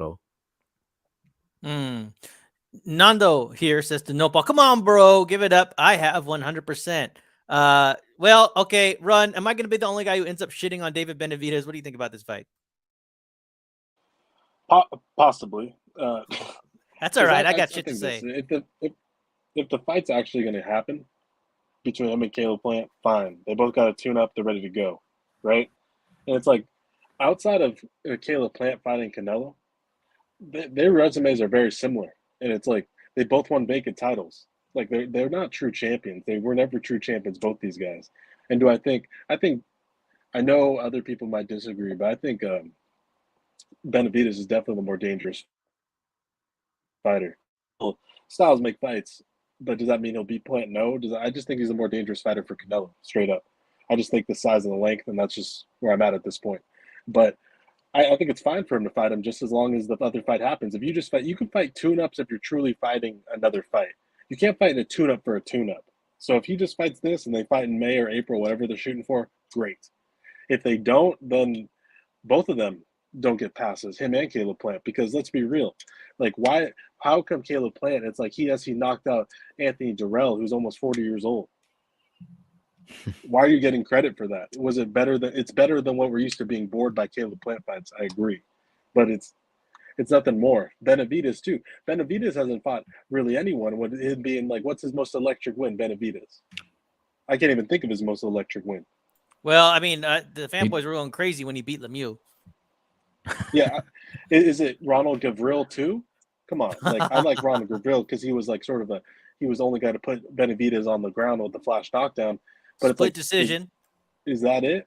Like it's like not even that. Like I can't even think of that. So both these guys are relatively unproven, and Caleb Plant just got lucky that he fought for a vacant title against Uzcategui. So essentially, David's fighting Plant's leftovers in a way, but at the same time, like Plant fighting Anthony Durrell isn't anything either because it's like, is that Badu Jack's leftovers now? It's like you can just keep playing this game. So just as long as they fight, I'm fine with it. If they don't, then they just need to stop talking and just make it happen. As for Charlo, what's his best win? Julian Williams? Like, come on, that was like 7 years ago. Right. Like, was it Korobov? Where he was sort of going, like, Montiel? Yeah, you're right. Like, what's the... Of course. I mean, the Deveryanchenko win didn't really age very well. You're right. Yeah, it's like all these guys are like they're sort of just sitting there, and like it's like I said, I've said this before. This era of boxing is going to be forgotten outside of like Canelo, a few select guys in the heavyweights, because these guys, they build their name up because they're popular, but they're fighting nobodies, and their wins mean nothing. Like if you look at even Haney, his wins mean nothing.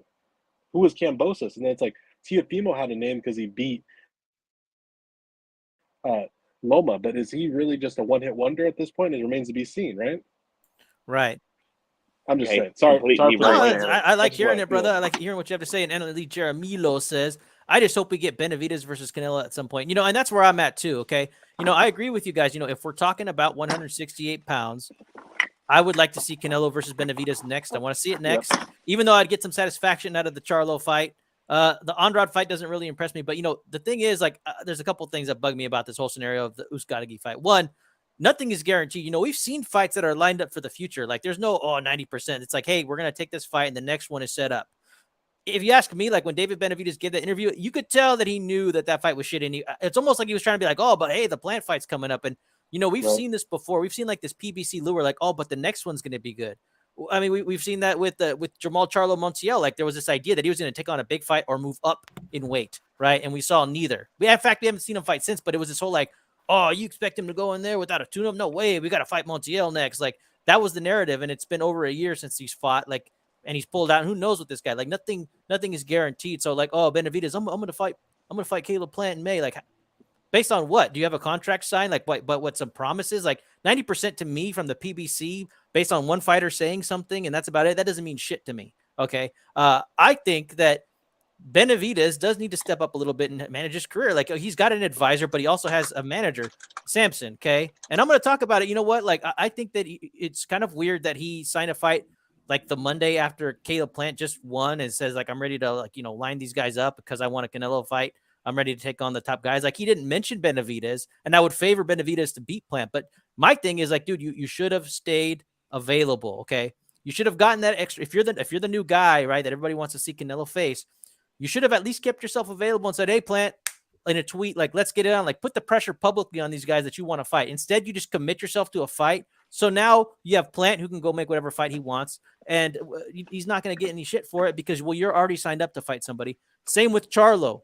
For some reason, I felt like you got played in a way. Like, they should have told you to hold out a little bit, see what develops, start calling people out. Like, I'm okay with people having private lives, but sometimes you got to drum up some business for yourselves. And like, I think that Benavidez missed an opportunity. You could have stayed available, could have said, Plant, what's up? Charlo, what's up? We're going to get this going. And then he could say, okay, well, these guys don't want it, so I have to fight Uzcategui to stay busy. But you didn't even get that. Instead, we just get bum after bum, always like 10-1 odds, right? It's just awful. He could have even called out Morel. He could have called out anybody, right? He could have made a name for himself. Instead, we're just taking what we're given with Benavidez, same as always.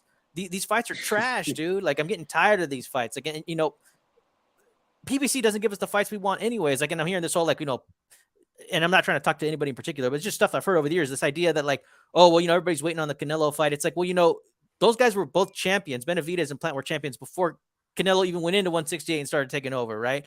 And they had beef and, they had gym scuffles and shit like that, and nothing came of it. Okay. So like I said, it might be that Benavidez does want the smoke, but like, I just feel like at this point, like, he's got to start being a little bit more vocal. I don't know if he's like, if he signed some kind of contract to like not talk shit about the PBC, or I don't know what the hell, but I feel like he's not being managed very well because you know what? The Canelo fight is not guaranteed. I would like to see that fight above any other fight at 160. Actually, in general, I'd like to see that fight more than any other fight, but Canelo might be out for a whole year. He might not even fight until September. And the way he's making it sound like he wants to go back up to 175 and face Bivol again. So you're potentially not even going to get that Canelo fight. Nothing is guaranteed. Like this idea of waiting around, like I'm kind of glad that nothing's guaranteed for any of these dudes because these guys' resumes are trash. Like Canelo continues to always do more than them while being active. Like he should be the guy who's taking on like, I don't know, just whoever the hell he wants, but he somehow, he has a better resume than Benavidez did at 25. That's for damn sure. Had a better last 5 fights than Benavidez, had a better last 3 fights, had a better last fight than Benavidez. Like this shit's getting pathetic, and it's getting hard for me to root for people like David Benavidez when they just kind of sit around and go, hey, well, I want the fight. It's like, well, dude, why don't you start getting mouthy, start calling out dudes, stay available when there are big players out there that don't have a fight. Like put some pressure on them. Like to me, it doesn't make any sense. KO Kenny here says, if Canelo doesn't win the rematch against Bivol, I don't think we'll ever see him against Tony Montana. Yeah, that's what I'm saying. So anybody got any final thoughts on this? I mean, I thought of this real quick. I mean, what guy at PBC has like a really good resume? I mean, other than like Earl Spence, right? I mean, if you think about somebody at that level or somebody in their early 20s trying to prove a point, like which guy really does in their early 20s? Yeah, I mean, okay, maybe like mid, like okay, Benavidez, for instance, right? Which guy? I mean, if we go back, we look at Benavidez, we look at Charlo, Plant. Right. Which guy actually? I mean, it just shows to me. I feel like PBC, no matter what, like they're in the driver's seat while these guys are sitting in a damn car seat in the back. Like, yes, that's the way I feel like it. Yeah, like I feel like he has been mouthy, but like you said, not enough. Like he should be more aggressive. And who knows? Maybe there is something where it's like, hey, look here's your leash. Your leash is about it's like a foot long. You can go ahead and bark, but we got to pull you back. I feel like that.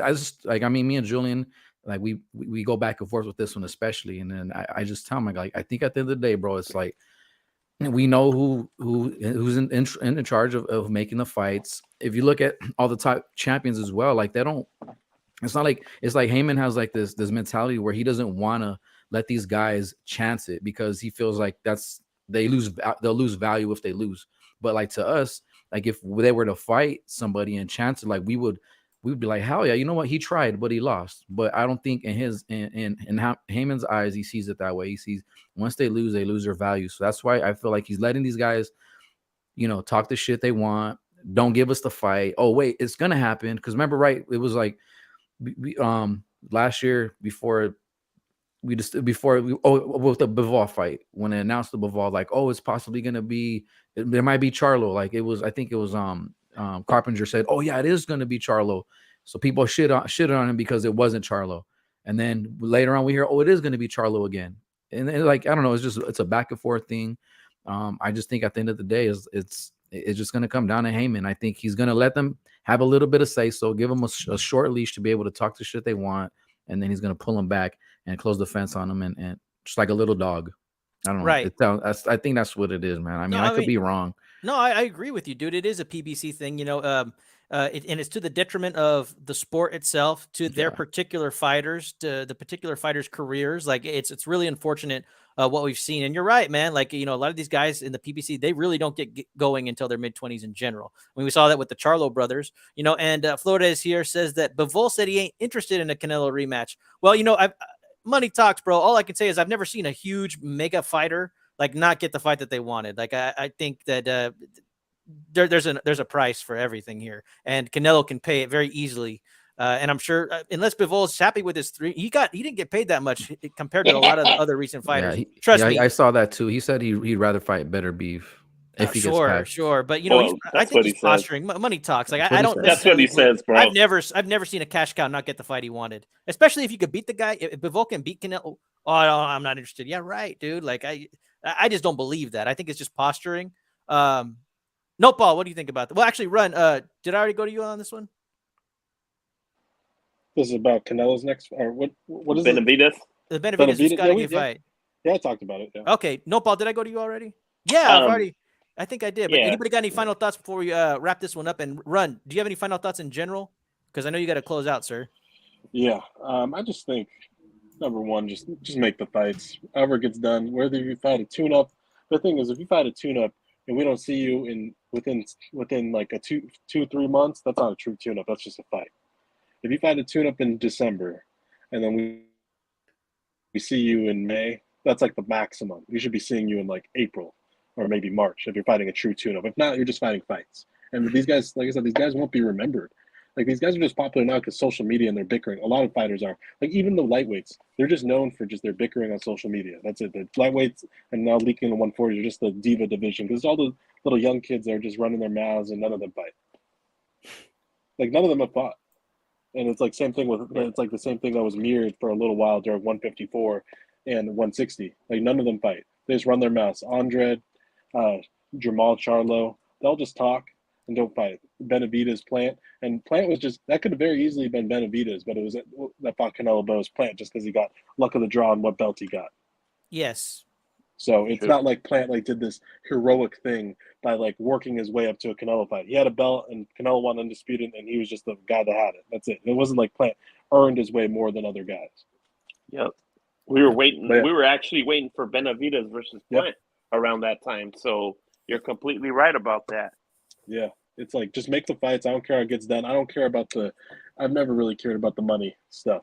It's just like, what about make the fights. What about the franchise belt run? It seemed like you were saying that Haney should just vacate everything except for the franchise belt. I don't think I said except for the franchise. I think I said vacate everything because you're losing like 12% on your purse. Plus, it's like you have to fight all these mandatories, and it's like the rankings just don't line up. So I feel like it's advantageous and we'll see who the real fighters are at that point too, because it's like all the belts are open, but and he'll be the lineal anyways, right? He'll be the lineal. Exactly, and it's like 4-way lineal, right? Because you'll see which fighters want to actually go for belts. So that's right. a big reason I always so kind of like the franchise belt, bro, because like I told everybody, when you have the franchise belt, you can fight against anybody, and that's when you really see, because you're open to make offers to other guys, the guys that supposedly you're ducking. You could say, here, Charlo, here's $10 million. You want to fight me? The guy says no. Guess who? guess who was ducking that? You know what I mean? It leaves it open because Yeah, you can negotiate freely with whatever fighter people are saying. right, right. Yeah, we're saying the same thing too. Is like it gives you the flexibility to not be tied down by an organization that I wonder what do the sanctioning bodies even do for the boxers? What do they do?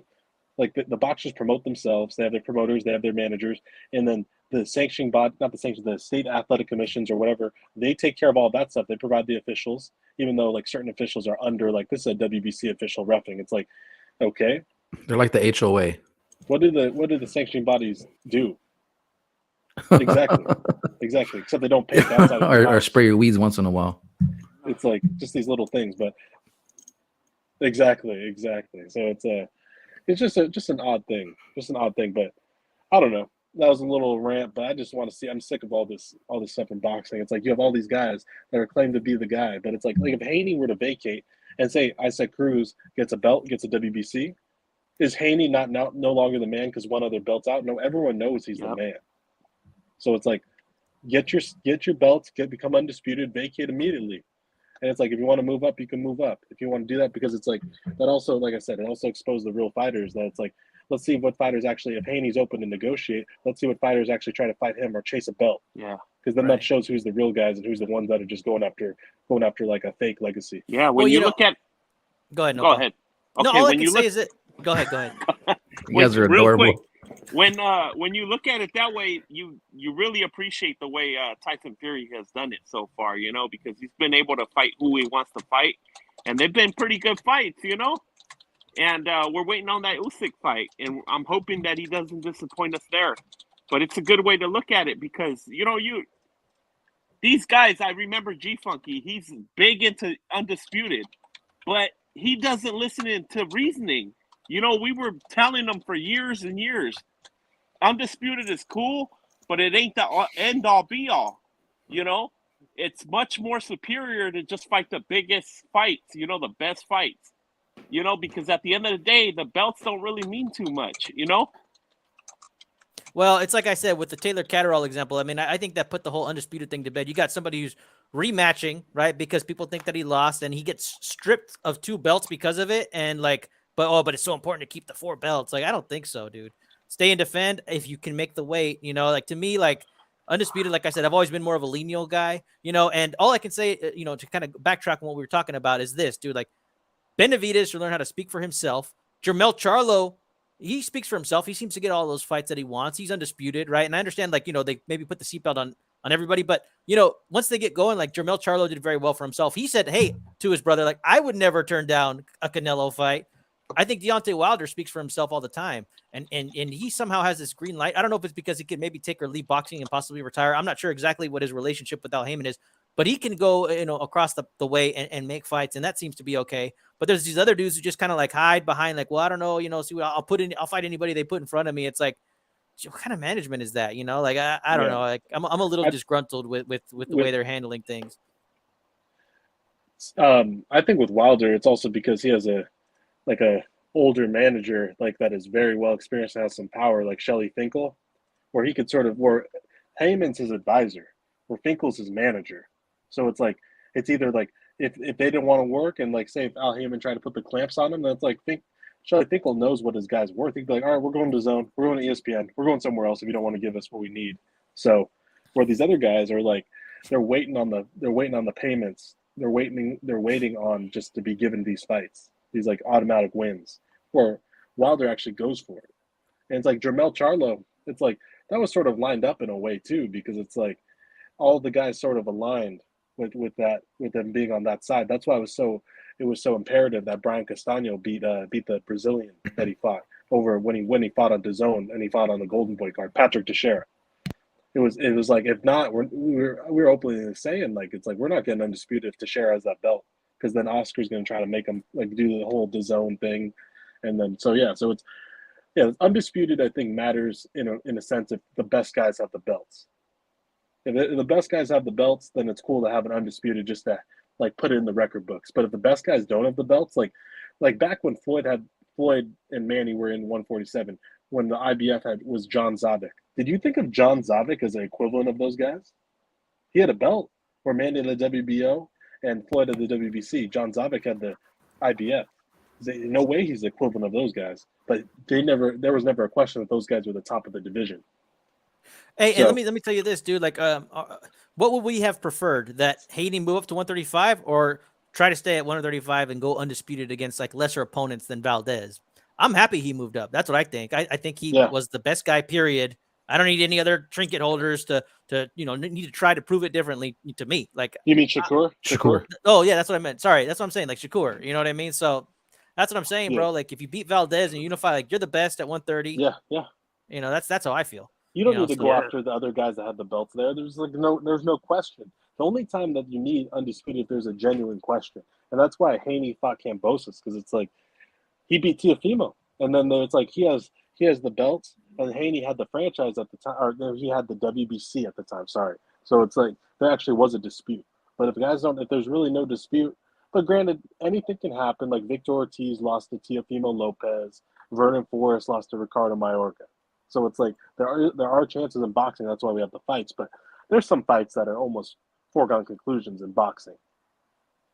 Right. Well, Run, dude, we're about to get to our fight of the year, man. So if anybody has any final thoughts on this, let us know. Otherwise, man, we're going to sign you off, so you can go on about your day. But we thank you so much for joining us, man.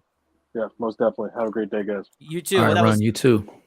The hired gun of Al Chile, man. Great knowledge, dude. So we always love when Run PMC can make the time, get off work and talk to us. But right now, we are going to discuss the 1937 fight of the year. Now, we assess these fights of the year for entertainment purposes. How good are these fights? Are they worth going back to watching?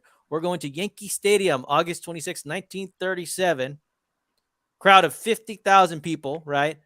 And I'd like to introduce Tommy Farr, okay? Now, this is what's going on, okay? So Tommy Farr, right now he's the British and Empire heavyweight champion, okay? So this is a title that you win when you're fighting in the British Empire, and it's sanctioned by the British Board of Boxing Control, as well as the National Sporting Club. Now, typically when you're the champ and then you go up to fight the European level or at the world title level, like to fight like a Joe Louis, you relinquish that belt. And so this belt has a lot of history, like some more recent modern champions of that belt, Tyson Fury, Anthony Joshua, Daniel Dubois, right? The list goes on and on. So if you're in England, you're probably going to come across having this belt before you move up to a higher level, okay? So it does have some prestige. So back in the day, it had even more prestige. Tommy Farr was the guy. So Joe Louis had come off of a loss to Schmeling, right? Beat James Braddock, okay? And he got the Braddock fight, and Schmeling did not, okay? After that, Max Schmeling tried to fight Tommy Farr. Joe Louis interceded and offered to pay Tommy Farr some serious money to come over to the States and face him, okay? And this is his first defense of his championship title, a historic title run that we're going to talk about down the line. Before this fight, Joe Louis had knocked out 7 of his last 8 opponents, and then after this, he goes on to knock out 7 opponents. So this fight went to decision. Some people called it a controversial decision at the time. Now, the crowd booed the outcome, okay? There were, I believe, 2 refs and 1 judge, and the judge said that it was 13 rounds to 2, right? And then the other judges had it a little bit closer, okay? So that's what was going on at the time. This is one of the only fights where Joe Louis's opponent stays on his feet. And so historically, this is a fight where people are saying this was one of Joe Louis's tougher matches. So it was an interesting fight.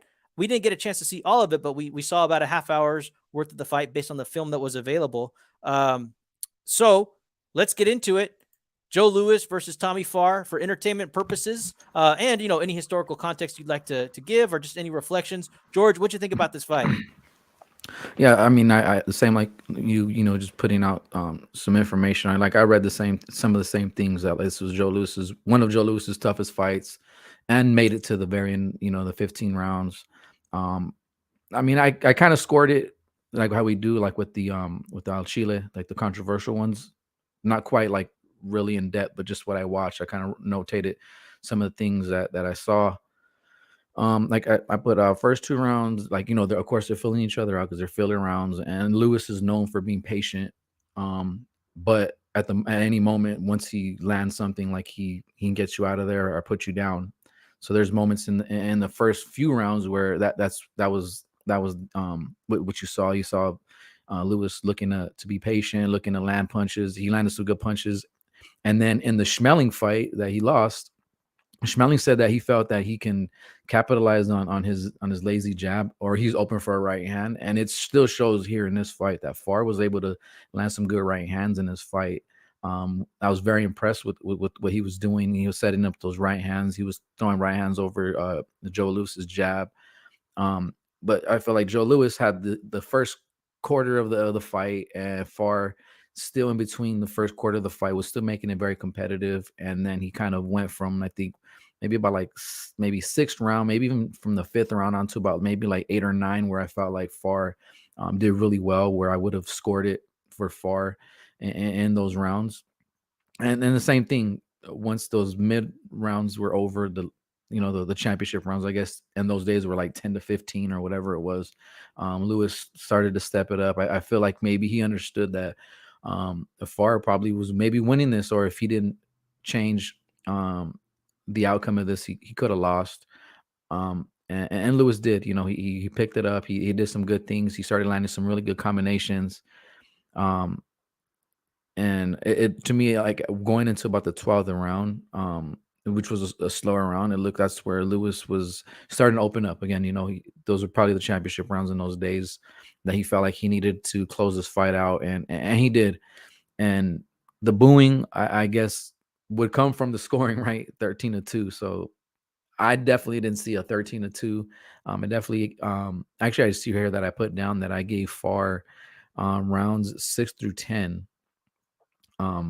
No, 6, 7, 6, 8, 9, and 10. So sorry, it wasn't 6 through 10. That he did really well, and I thought he put away enough to get those rounds. But it was definitely a Joe Lewis win. And I love going back to these, like you said, entertainment purposes, watching these fights, man. These are really cool. We only saw 30 minutes of it because there was maybe like a few rounds that were I had to rewind it. I'm like, wait, did I skip over? Did they skip over some rounds here? Right. So I mean, other than that, man, this was good. I really love doing it, going over these fights like this. And Joe Lewis has became one of my favorite fighters, man. I'm gonna tell you right now, like I really enjoy watching Joe Lewis. And some of the things he does, like it's really nice. And I guess you could say that no one was really doing some of the things that Joe Lewis was doing in those 30s. And like every generation or every 10 years, a fighter comes around and flashes something, and everybody kind of adapts to it. It's kind of like a trend. And I would say, I mean, I'm looking forward to the 40s to see what happens in the 40s, but I can almost guess in my mind that the style that Lewis brought in those 30s that will probably carry on to the 40s with some of these other fighters that are watching what he does. And a lot of people respect him, like Mike Tyson even called himself the young Joe Lewis, or he called himself a Joe Lewis type of fighter. So that says a lot for what Joe Lewis has done in the past. So good stuff, man. I mean, 1937, good shit. I'm happy with this. Great stuff, man. And I see a lot of these rounds like you do, dude. I gave Farr 6, 8, and 9. I thought Lewis started coming back around the 10th, but I thought it could go either way. And then I also gave Farr the 13th round, but I think maybe it was because Lewis took that round off. George, how many stars do you give this out of 10 as far as entertainment value? Entertainment. It was entertaining for sure. Out of 10 stars, I would give it like a 7.5.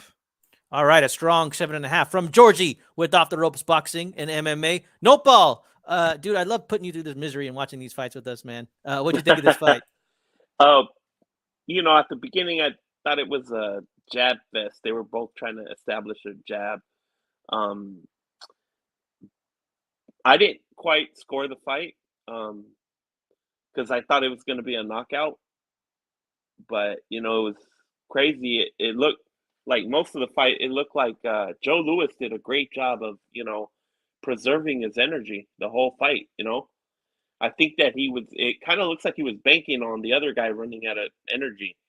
And around like the 4th round or so, it looked like Farr was running out of energy. But, he seemed to catch a second win somehow.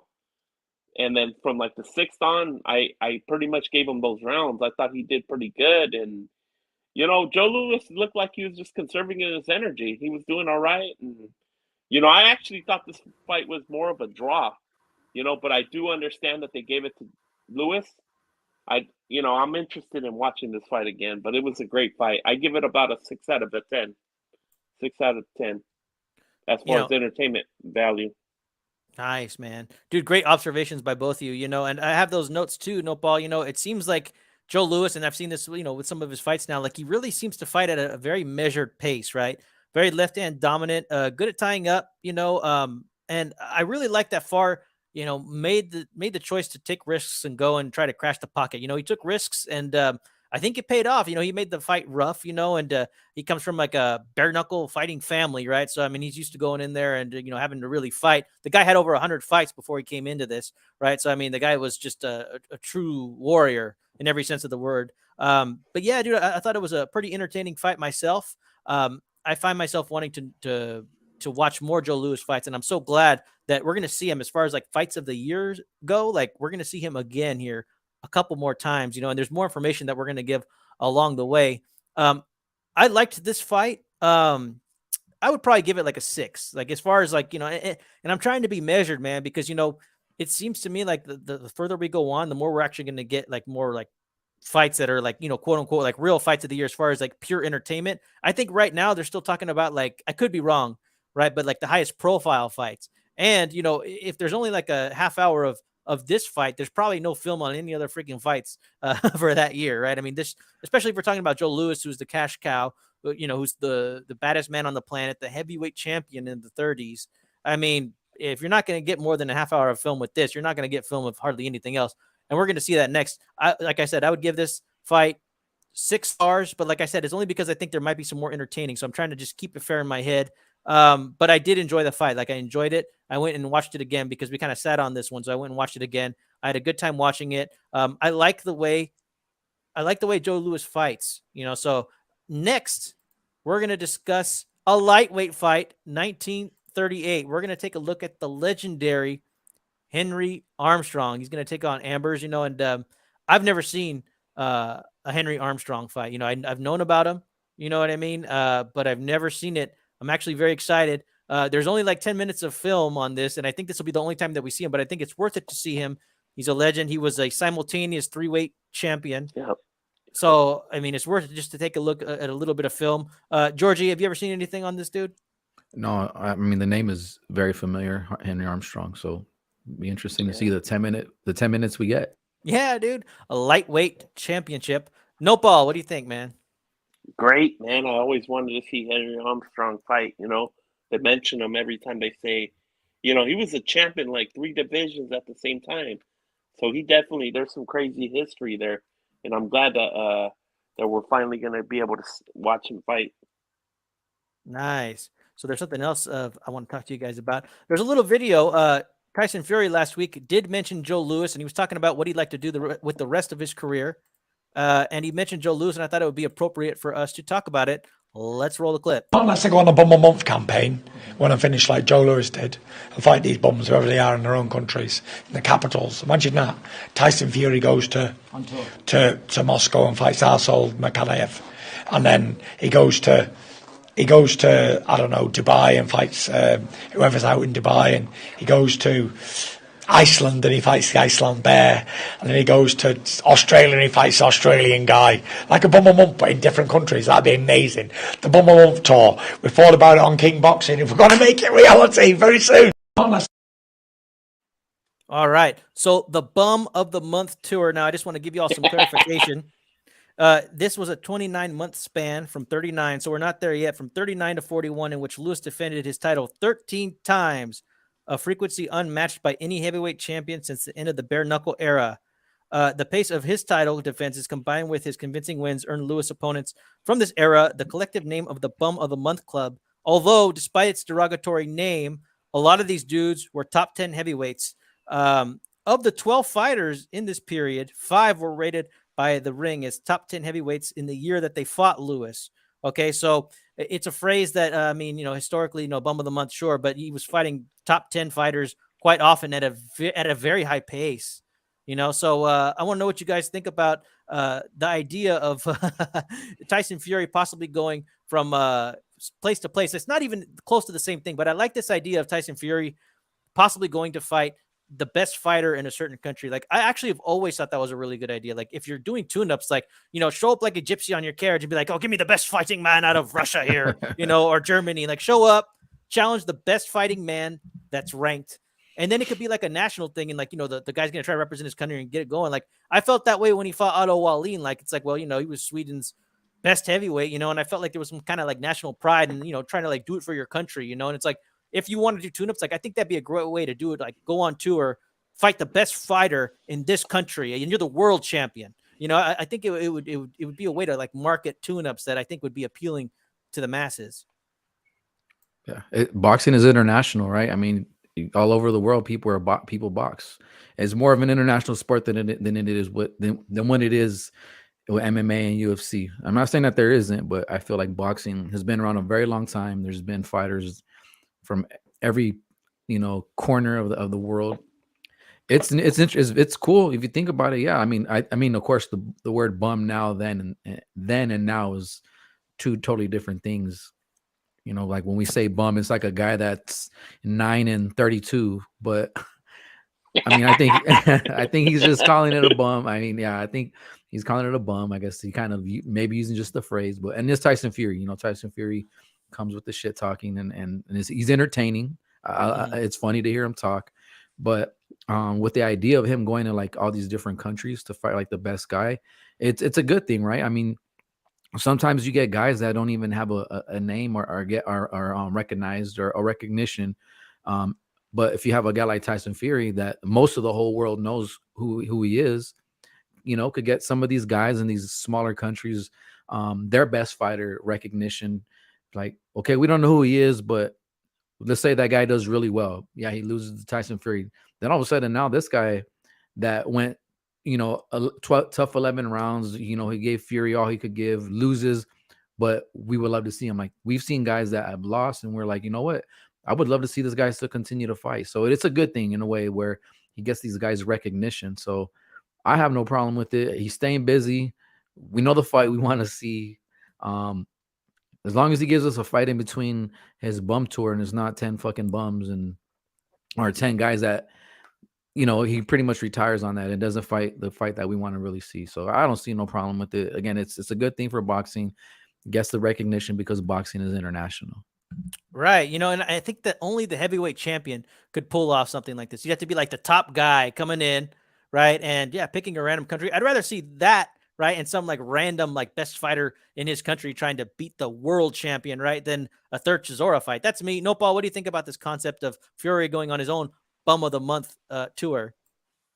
I think it's a great concept, but about 2 or 3 weeks ago, I just saw a video of him, man. He looked like he was coked out, bro. And Yeah, this video I know the right one. here, he looks like he's on some straight meth. So it's kind of hard to take Fury serious because one day he's saying one thing, the next day he wants to fight Usyk, the next day he wants to rematch Wilder. It's hard to say. But as far as the idea, man, that's a great idea. You know what I mean? Get more eyes on the sport, give us a spectacle, kind of like what Mayweather's doing, He's fighting bums all over the place. So why not let Fury do it? Yeah, dude. Fury, he did a really good interview with Michelle Joy Phelps, I believe her name is. And he was sitting there saying that, like, I really did think that I was going to retire. Like, I need boxing. Like, if I don't have boxing, like, I start doing other things. Like, he kind of made it sound like, without boxing that, he starts feeling empty, and it's the one thing that kind of keeps him straight and gives him meaning. So I think it's kind of sad in a way, I hope he just doesn't keep on fighting because, I remember how he used to talk about, heavyweights in their mid 30s, and you kind of do that when you're young. Right. But I remember how he used to talk about those guys, and it's interesting, and it's like, you figure this guy, it shows you that money's not everything and having a good family. And it's like, nah, man, like he's got some pain, and it's like, well, what doesn't he have? He wasn't weight trained to be, 5'3", you know what I mean? He's huge, you know what I'm saying? So, and he's got himself a good woman, mess of kids, a lot of money, right? Yeah. Fame. I don't know, dude. Like, what do y'all think? Anything on that? All right. Well, this is the El Chile crew, man. We are so happy that you guys joined us. We're going to see you all next week, hopefully, but if not, you'll see us the week after. I want everybody to have a great week. Peace.